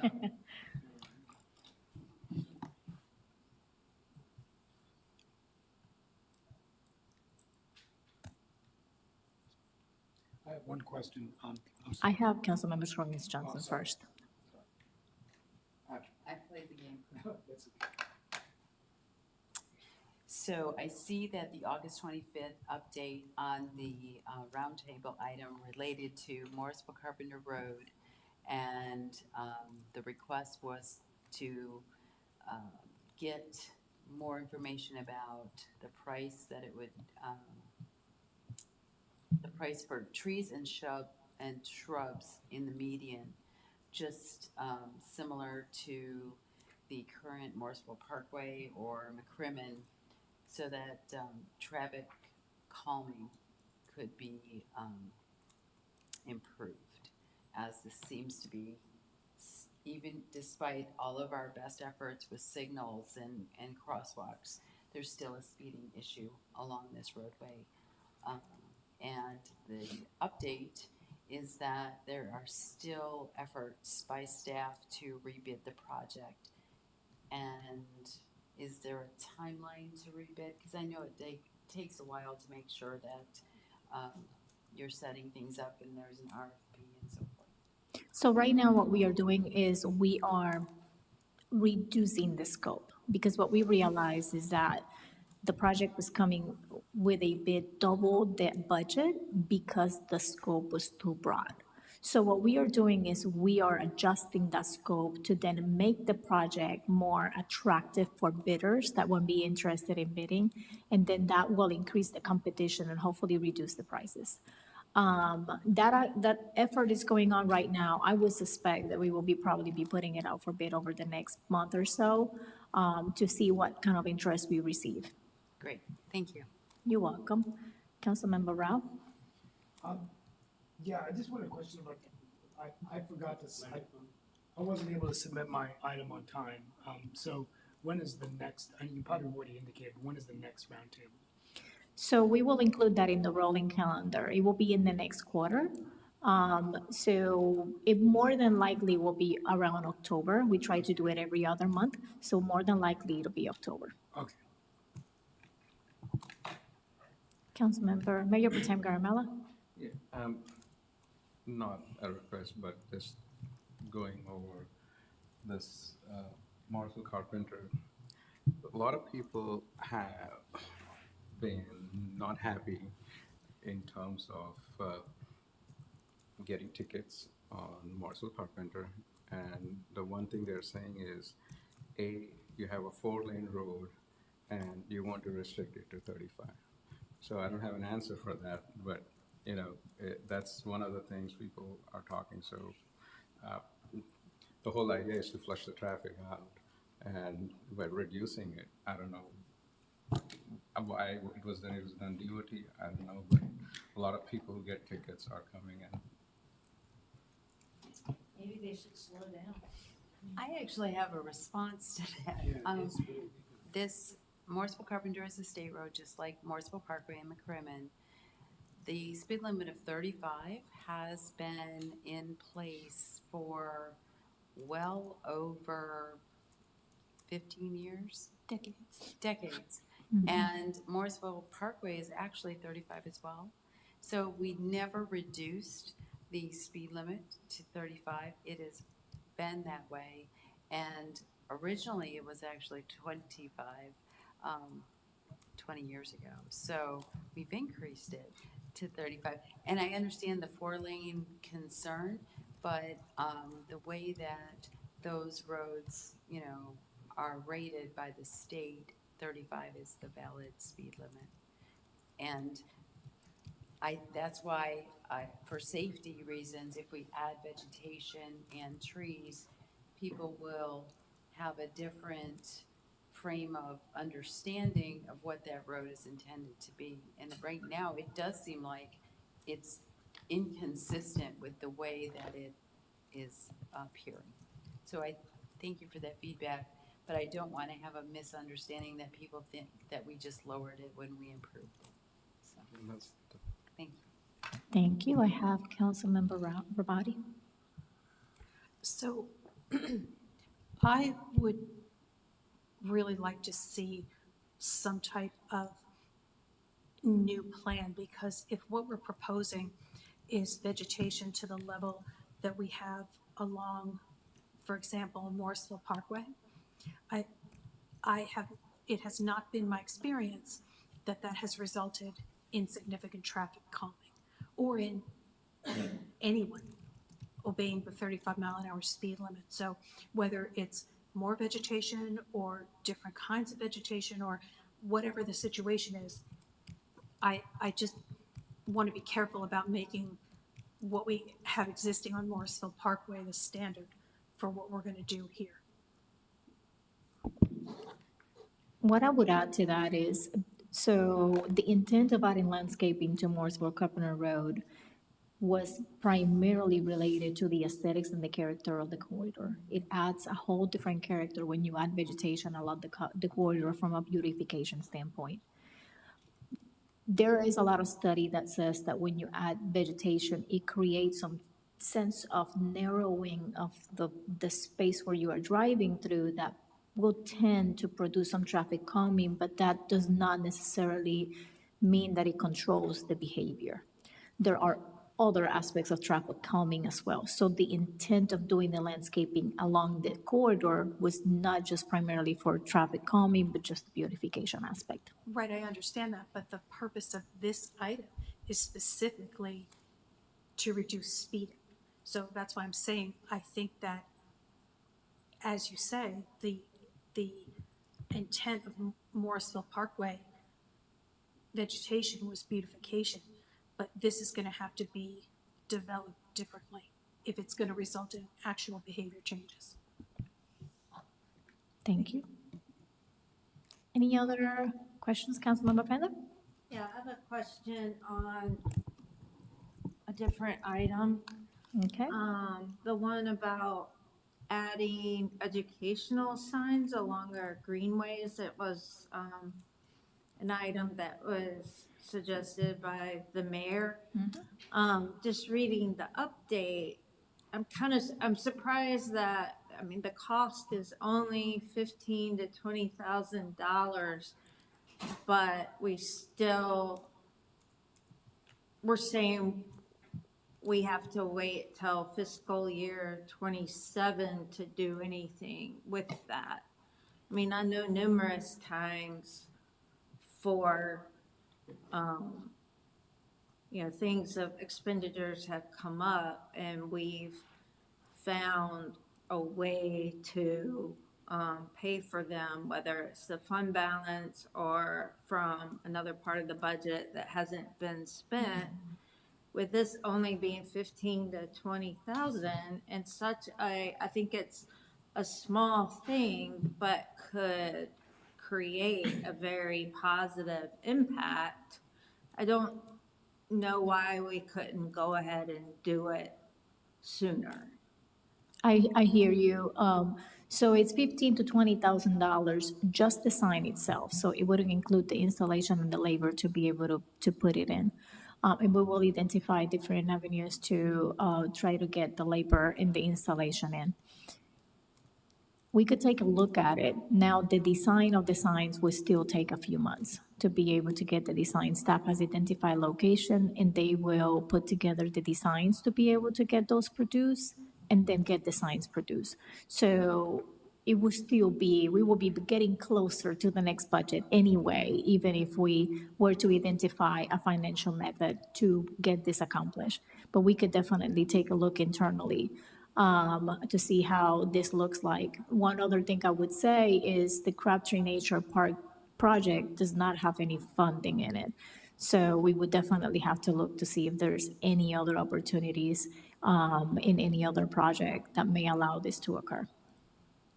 I mean, but this isn't suggesting doing this signage at Crabtree Creek Nature Park, right? No, what is intending to, what this is doing is saying the type of, the messaging we were trying to convey with the educational signage at the Crabtree Nature Park, can we locate it in other places to make sure that the education is still provided? Right, right. Right. I mean, we can look at examples of how we have the signage for the stormwater, like at Church Street Park, Right. and the signage about the Shiloh community along the Shiloh Greenway. They're such simple initiatives, but they provide a very powerful and positive impact. I would just hate for for us to wait on it when it's something simple that we could initiate now. Agreed, thank you. Managers, Town Manager Sullivan? So don't disagree with that at all, Councilmember Fender. One thing I would remind you of is that we're in a bit of a unique budget year in which we've intentionally held off on moving forward with some items that are in the budget. We also withheld some other items so that we could approach it conservatively. So again, with your direction, we can certainly act, but I also want to remind you that I think we want to be careful given that we have items in the budget that haven't been authorized to be spent before we consider adding too much more to it. I'm not suggesting the amount is budget breaking, but just that context. Thank you. Right, and I'll just add, we've just spent $200,000 on a study for cricket to see how much more millions of dollars we can spend at Church Street Park to invest there. I mean, we're talking about $15,000. It's just, I think our priorities are not in place. Any other questions on updates on roundtable items? Oh, I apologize, Mayor. So just on that last one, I know that there's a balance. We have a lot of things that we want to fund that we've already talked about. And this is something we've also talked about. So if it gets rolled in, all the better. All the small wins, I think, are really important. I'd just like to go back to the Morrisville Carpenter and beautification. I think it would be great if we could sort of think about that RFP insofar as pretty much, well, do we have to irrigate there? Is that part of the project? Or are we just putting bushes and trees in the median and they're going to survive well just naturally? They will survive well naturally and they will require some level of watering. We will not be able to install irrigation given the cost and the fact that the medians were not prepared for that. Right, okay, so we're going to be moving water with trucks and stuff anyway, so that's fine. Yeah. So to that end, Grace Park Greenway, Shiloh Park, we used volunteers really well to plant trees. We had staff go in and dig big holes, so that could really be a cost savings if we can just get the trees and make it happen. I think that could be a win-win, and the community loves to be involved. There was a lot of us from this table who participated in both those events, and I think that we'd have a lot of community buy-in right out of Savannah, right out of Thornbury, everywhere. So I think that's something to consider from staff's perspective. I know it's logistically hard to involve the residents. I think it's worth the effort. Yep.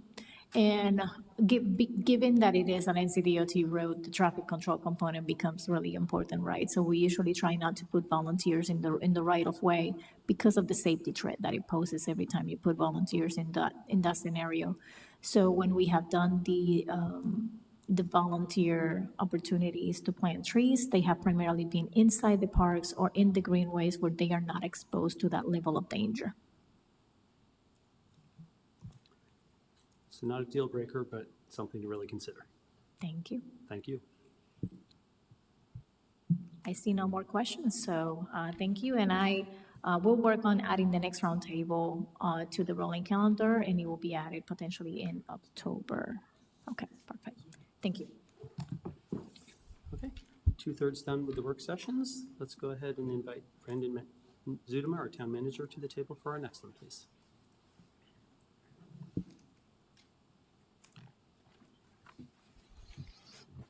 Good evening. A quick point I wanted to make in regards to the comment about this morning's event. We have an outstanding partnership with the Chamber of Commerce. They're great partners, but I don't want to lose sight of that was a town event coordinated by our small business staff. Just want to make sure we give credit where credit's due to Amelia and certainly to the support she's getting. No apologies. Just want to make sure we give credit for, you've invested in that program. Want to make sure you know that you're getting some bang for your buck out of that program. Thank you. Great job, by the way. Thank you. Okay, so we are here this evening in regards to a town council rule for participation in events. It was originally asked for as a policy. As I looked at that, I think it probably just fits best in your rules of procedure. So the proposal would be that this would be an additional rule, Rule 35 in the rules of procedure. So the way this was presented is there was a specific ask to address some items related to council participation in events and making sure that there was equity across that when it occurred, that council members were being kept informed, that if one or two of you knew about an event, we should make sure that all 7 of you know about an event and have an opportunity to attend that and or to speak at that. So what I've got before you, and I think we're going to get it up on the screen in just a second.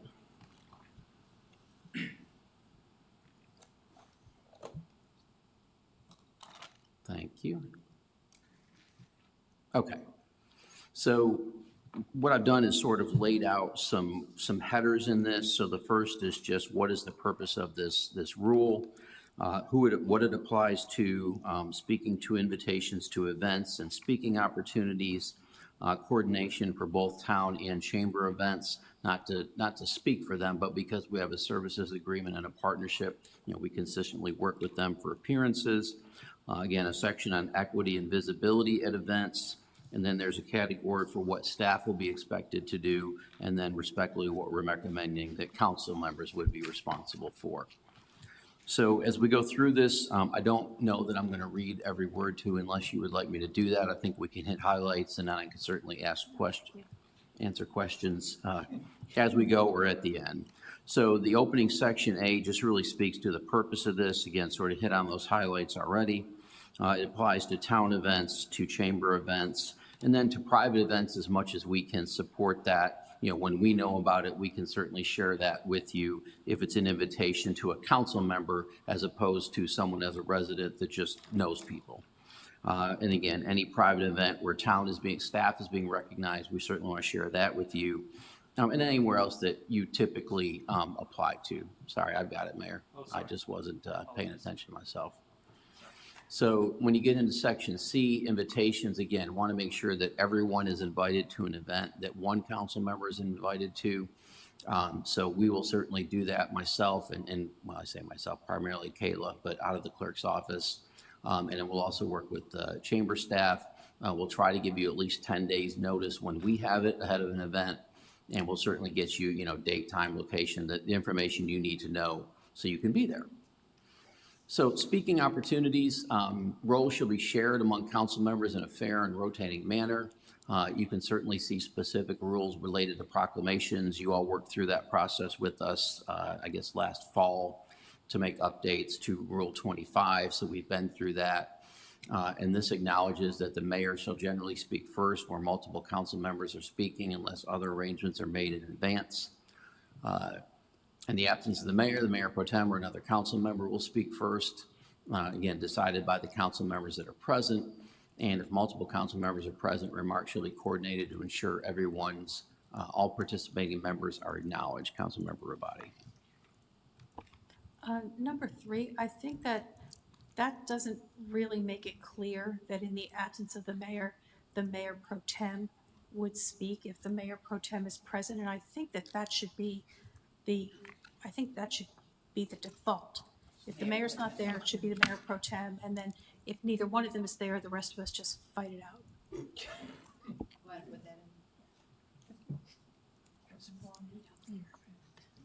All right, so I'll clarify that it's the mayor, then the mayor tem. If it's neither, then y'all have a. Everybody agrees. I'm not speaking for the council. But I saw a lot of head nods. Yes, Is the reason I acknowledge that.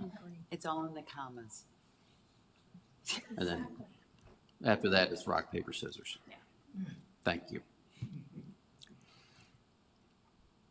So again, we will coordinate with you in advance to assign speaking opportunities on a rotating basis, just so I have an extra period in there.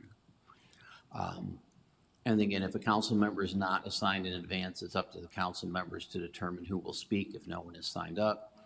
You can express interest in participating in upcoming events by notifying me or the clerk. We would approach that sort of in a similar manner to the way we approach proclamations, where there's a rotation for speaking, but if Councilmember Scroggins Johnson is third up to speak but wishes to speak at event number one, then unless there's any other objection, she would become number one, and then she would be back down to the bottom of the list in her normal place. Again, we'll keep a calendar of events. We try to do that. Kayla does a very good job of sending you calendar invites. And then, we try to keep the town calendar up, but it's also the chamber calendar and other places. So I think our best opportunity is to continue to send you calendar invites for that. And then, of course, if a designated speaker becomes unavailable, another council member may offer the opportunity. So for equity and visibility at town events, again, want to make sure that everyone is equally recognized in printed programs, promotional materials, and during public announcements when attending events. And this includes information and photographs shared after an event is concluded.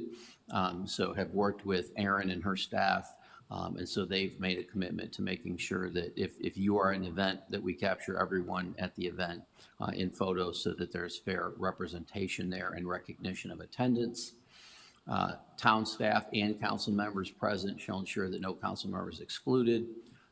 We ask you to share that responsibility with us. All council members will be seated or positioned together at events when feasible, consistent with the event's protocol and space constraints. And again, back on number 2, just for a second, also encourage you to keep in mind that, July 3rd, S'moresville, those sort of events, there's always going to be staff there, typically one or more of us from SLT that will help with that. But some of the smaller events, if one of us doesn't happen to make it, staff may be tied up with what they're doing. So we're going to rely on you to sort of figure that out on site if necessary. And council members in attendance at private events shall adhere to the above guidelines whenever practical. So what are we asking town staff to do? We'll be responsible for implementing this policy. Got to change that to a rule. Bear with me. In ensuring compliance at events as best we can. Town clerk, again, will manage invitations. The event coordinator at any given event will develop the program.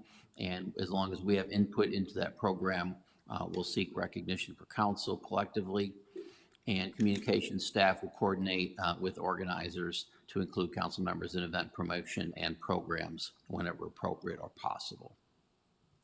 So lastly, council member responsibilities, expected to respond in a timely manner to event invitations.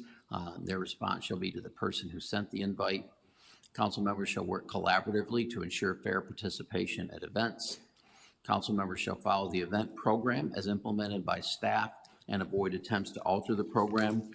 We appreciate there are sometimes ideas of how something might be done differently or better, but ask you to keep in mind and be respectful that staff has built the event, they've scheduled the event. If there are thoughts, we always are doing after actions. We're welcome to hear that afterwards, but interference with the event when it's occurring can cause issues for staff that aren't ready for that or expecting that, or may not be in a position where they feel they can address it with one or more of you because you're council and they're not. Council members shall represent the town professionally in accordance with your adopted code of conduct. That's never been an issue, just thought it was worth adding. Council members encouraged to abide by the guidelines set forth in the North Carolina League of Municipalities Commit to Civility program. And then when 4 or more council members are present, they shall refrain from deliberating or transacting public business. Again, after talking with Frank and asking him to review this, we've included that as H6. And just for highlighting, in A, it's also referenced there. You can be present at the same event or gathering, but shall refrain from deliberating or conducting public business in that setting. Our conversation with Frank is that, the reading of the proclamation is not public business. It's only if you start talking about a specific item that you might make a decision on that we would ask you to be polite to tell you don't do that if there's 4 of you. I think I saw Councilmember Johnson first. Oh, no, I'm sorry. Mayor? Okay, sure. So as is my way, I've sort of prepared some thoughts about this one. appreciate staff putting all this together. I mean, that's 3 pages. I know that's a lot of work. It seems to me like this is government creating rules for itself, where collaboration and common sense are already working fine. I think we all agree on inclusivity, but this draft goes too far into bureaucracy. All 7 of us are elected townwide, and our current practice already ensures we're included and recognized. Residents want us focused on roads, greenways, safety, and services, not on micromanaging ceremonial roles. I took the essence of the intent and created a streamlined version which keeps everyone invited and acknowledged at town events while giving us flexibility and respecting partners like the chamber. It's clear, fair, and avoids red tape. So simple policy would be just 4 points. All council members will be invited to town events with as much advance notice as possible. Council members present will be acknowledged at events with the mayor or designee serving as the primary spokesperson for the town unless other arrangements have been made in advance. The town will not prescribe participation or speaking roles at events organized by independent entities such as the Morrisville Chamber of Commerce or private organizations. So this streamlined version ensures everyone is invited and recognized without binding us in layers of red tape. It respects our partners like the Chamber by not imposing rules on their events. Most importantly, it avoids the perception that we're making government about ourselves instead of serving our residents. At the end of the day, residents didn't elect us to argue about who speaks first or whose name is printed where. They elected us to make Morrisville safer, stronger, and more connected. We already include and recognize all 7 of us at events, and that will continue. What we don't need is another layer of bureaucracy for something that already works well. I believe we can honor inclusivity without making this into a regulation, and my streamlined version achieves that balance. I hope we can all agree to keep this simple, flexible, and focused on serving the community. That's what I wanted to share. Councilmember Johnson. So, thank you, Brandon.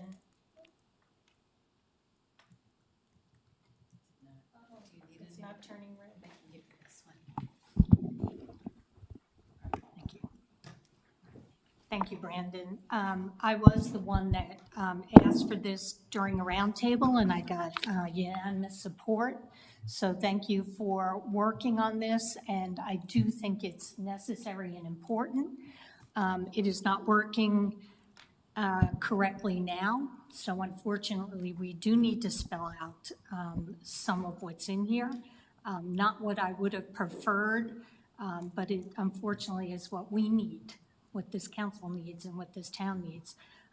Also, in light of that, we're gonna have 2 new members after November, and I think it's important for new members who have never served, because we'll have 2 new members that have never served as elected officials before.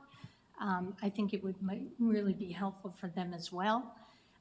Thank you for putting the time into this. I think there are some really important bullets in here that council needs to be mindful of, especially the last page where we talk about our responsibilities to each other and to the staff. That has not always been adhered to in this town. So unfortunately, once again, it is important that it is spelled out. And the one thing I would request, though, is that you mentioned in here the commitment to civility. I love that bullet that you put in there. Could you share that, please, with all of us? I'm not sure that we all know. If you have not attended league events and if you have not participated in the annual league conference, you probably have no idea what that document is. So I would ask that you share that with all of us. So thank you, Brandon. Well done. Councilmember Scroggs Johnson. Thank you for providing a detailed role and responsibility rule that currently doesn't exist. I really value clear roles and responsibilities when it comes to complex situations. It seems like events are, you know, common, and there's lots of events and there's plenty for all and everything. However, each of the town council members was elected individually. We have individual ideas. We are representing the people of Morrisville, but yet as we work as a council, we're trying to become the most strong and high-performing team we can. High-performing teams need to understand what are the rules of working together, and fair and balanced is what I think that this work attempts to do. Now, is it overly prescriptive? It might be very specific, such that we might want to look again at some of the language, but I think it hits on the points of, we want to make sure that everybody is aware of what's going on. And I would argue that the chamber, since it is partially funded with town funds, should be obligated to include town council consistently, and all town council, since we do pay an annual fee for specific services and sponsorships throughout the year. For private events, I appreciate the language here, because we've been invited individually and collectively to HOA meetings to talk about roads, to talk about school assignments. And school assignments aren't necessarily a town council role. We don't make those assignments, but we are strong advocates to our residents. And I, was one of those people that are going, who's going? Because we can't have 4. We can't have 4 people at a private event for an HOA. This does give us guidance that says more than 4 or more can go, and this is what you can or cannot say. And I think by having a rule, it provides us the cover and clarity for residents and businesses of, if there's more than 4, we're not doing anything naughty and we're not having a public meeting, because this is what we've all abided by and how we want to interact. So I appreciate this. I also would ask the mayor if he would submit to the town clerk his proposed 4 items, so that all of us have an opportunity to review that. We're going to bring this item up again in September, and then we'll probably have more discussion after that. Thank you. Councilmember Fender. Thank you, Brandon. I guess when I was reviewing our agenda earlier, I was confused as to what problem we were trying to solve. I guess I'm not aware of, from everything I've seen in the past 6 years, it seems like the council does all of these things already, and almost to the extreme, where at events that we are at, it's expected that every single one of us speak, which I think has been a bit silly, that all 7 of us end up speaking. It ends up that because everyone ends up speaking, some of us, I feel obligated, I gotta get up and speak too. Just like an example is the ribbon cutting at the fire station number 3. We had an official,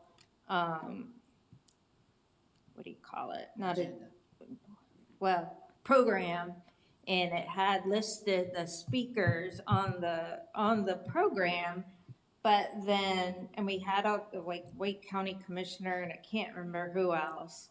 But then I think it was the mayor, and I don't know if it was the mayor pro tem, Liz, at the time or not, but then we ended up all having to speak, which, I don't know, I feel like some people's egos are like pushing all of us to have to speak, when it was not all that long ago that I was a resident, and as a resident, I see that as kind of silly. I don't know, the mayor is the mayor for a reason. He's been elected twice now. I think at most events, if it's the program has been put together that way, then it makes sense that the mayor and the mayor pro tem speak, and then, leave it up to the rest of us that if we want to speak or not. I think we do all of this already, and I don't see the need to have all of this micromanaged to us. Thank you. That's my.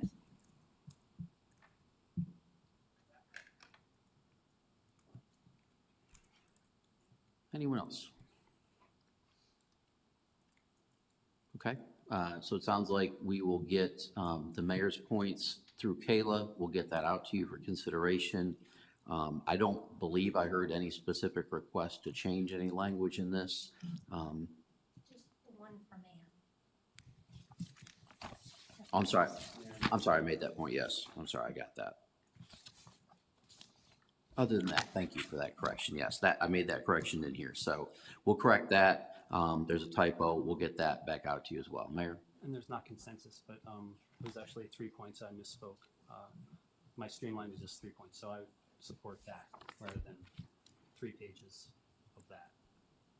I appreciate you all preparing, but I think, like was noted, I think it's already being done. And Okay. collaboration is better than rulemaking. Okay. Anyone else? Okay, no, I'm sorry.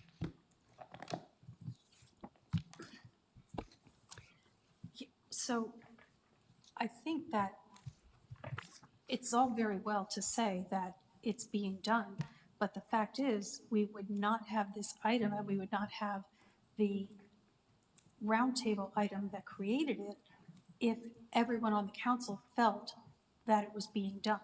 So maybe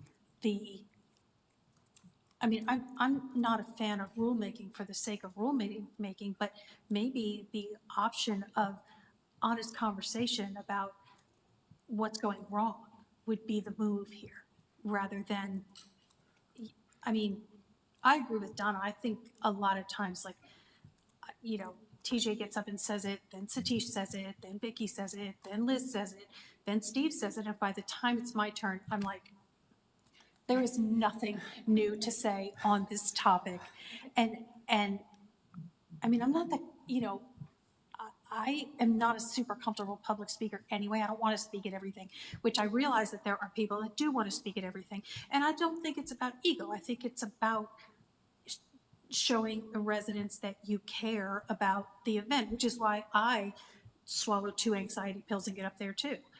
But I think I hate to see us going down the road of making rules when we could just talk to each other about whatever the issue is. So that is my 2 cents on that. Thank you. Anyone else? I will just add, I would like to understand what is going on, because I guess I haven't been privy to why we would need this. So I would be open to a conversation and just try to understand. But that's you and me. We don't want to talk anyway. Well, but it'd be amongst ourselves. So this is more than the ability to have every council member speak at every event. Because clearly you haven't read the 3 pages then. This is more than that. This is about making sure that all council members are included in events, and that is not happening. You talk about your experience, I'll talk about my experience, and others can pipe in that we are not included. So I want to make sure that council members are included, feel like they've been included, and that we're afforded the opportunity to speak if we want to. And I've said the same thing at events. What am I going to say when I'm the last one? Everybody said everything that has to be said. If you don't want to speak, you don't have to speak. But it's more than the opportunity to speak.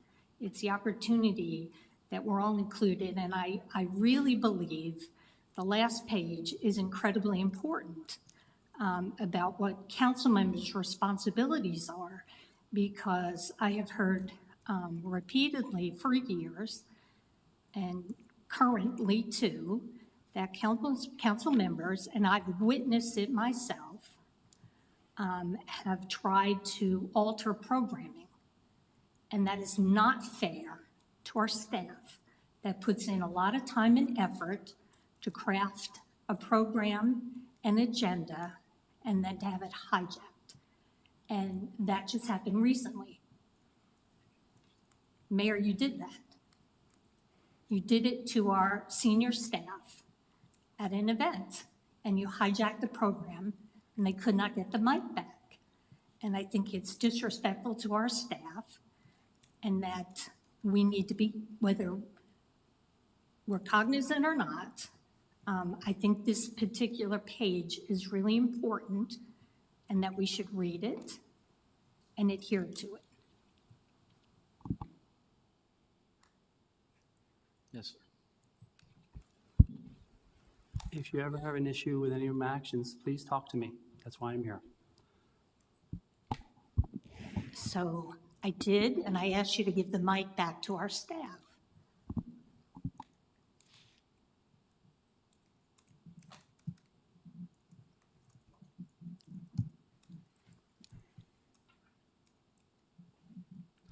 I can't let that one sit because I don't really honestly know what you're talking about.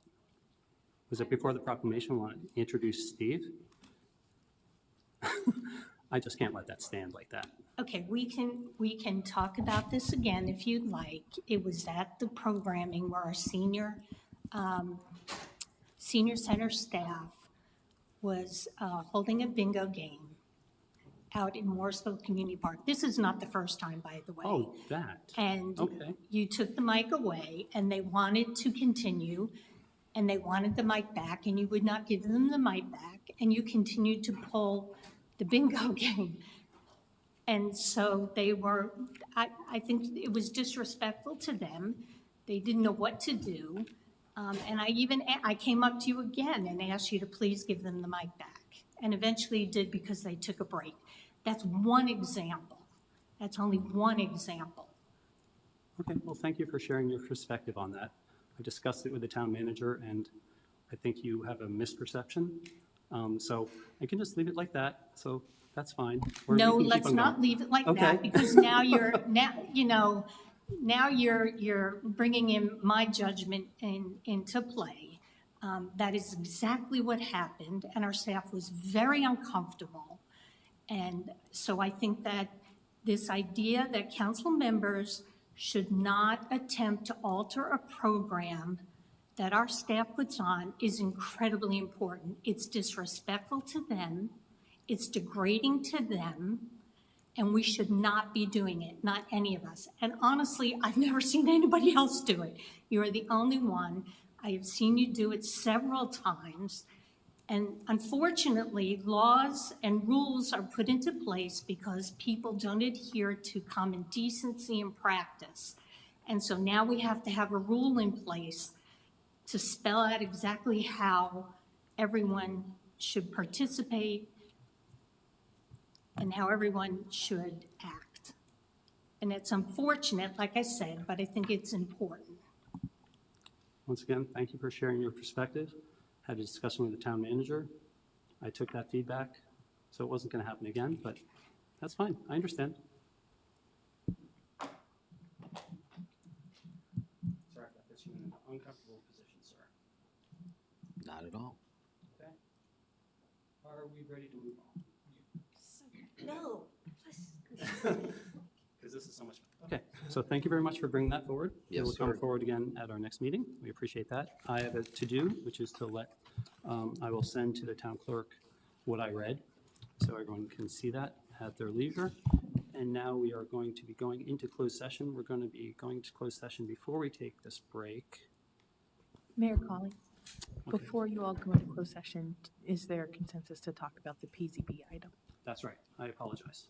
So we had discussed talking about the PZB alternate seat.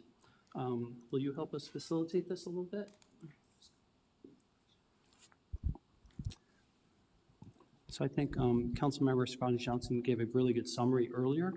We successfully appointed people to the Senior Activity Committee and to the regular seat for the Planning and Zoning Board. We have one alternate seat to fill. Did you want to sort of, Town Clerk Bertling, we have a couple of options, but we want to discuss whether or not we want to vote tonight or things like that. So I think maybe do you want to, yeah, I'm going to pass it to her.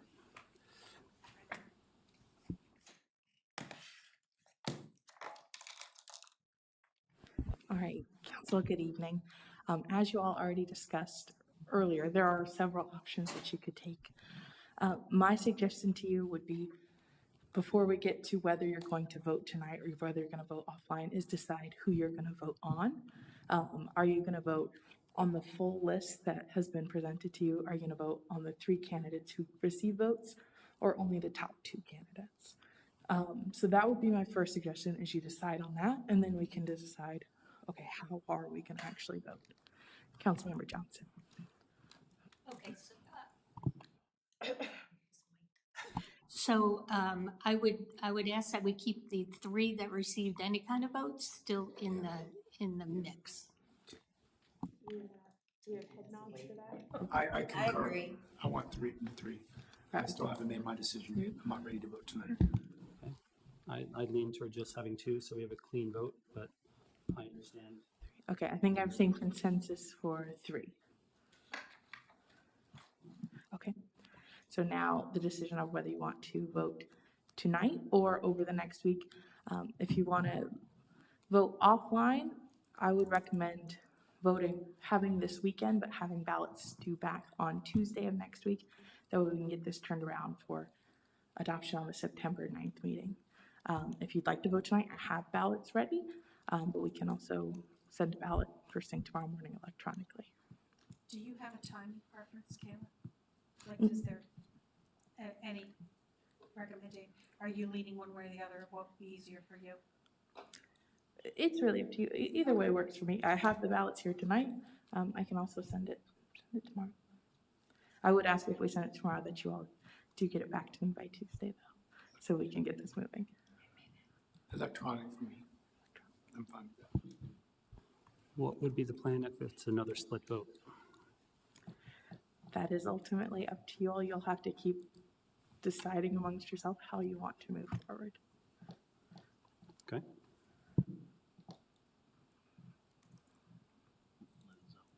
Oh, sorry, Councilwoman. So, good point. I think it's our duty then to talk amongst ourselves, to make sure that doesn't happen the next time. Yes. I'm good with taking that time and doing a ballot vote. And would you say, Kayla, Tuesday? Tuesday, so you'd have the long weekend. You could, I'll throw it out, if you all are concerned about splitting the vote again, you could vote tonight. We could tally the votes real quick, and then you could keep discussing. However, I understand there might be preference to talk offline. Yeah, offline Tuesday, that works for me. Thank you. I think I'm seeing 2 for virtual. Any others? Virtual, that's 3, 4. Does that sound all right with everyone? That's fine. Okay, well, please expect ballots first thing tomorrow morning. And we landed on the 3 candidates. So, thank you. Thank you. That's a good piece of work to have behind us. Just, can I real quickly, Mayor, just a quick follow-up. Would ask you to please meet the Tuesday deadline, and had a conversation earlier. This is for an alternate seat, but it's going to be important for that alternate to be at the September 11th meeting. I can potentially share more in closed session with you, but we do want that person named next week, so we have the opportunity to make sure they get notice in advance to attend the meeting. Thank you. I'm ready to move us into closed session, but before I do, I just wanted to let the staff know that I want to just thank Tiffany and our team for doing such a great job, and it was an oversight on my part, and it's been a long day, and apologize. So I'm going to acknowledge them next meeting, because I'm very proud of the great work that our town is doing for small business. So let me, we have 4 closed sessions this evening to discuss a matter of economic development and a personnel matter and a land acquisition. Thank you to everyone for watching this evening. As this is the end of our public business, I would ask for a motion to enter closed session. Pursuant to North Carolina statute, 143.319-11A5, A6, and, A4, A5, and A6, I move that we go into closed session to discuss, an economic development matter, a real property acquisition matter, and, a personnel matter. I have a motion from Councilmember Rao, second from Councilmember Body. All those in favor, please say aye. Aye. Any opposed? Hearing none, that carries unanimously 7-0. It is 8:15. We are in closed session. Let's please take a 10-minute break. And do you need 15?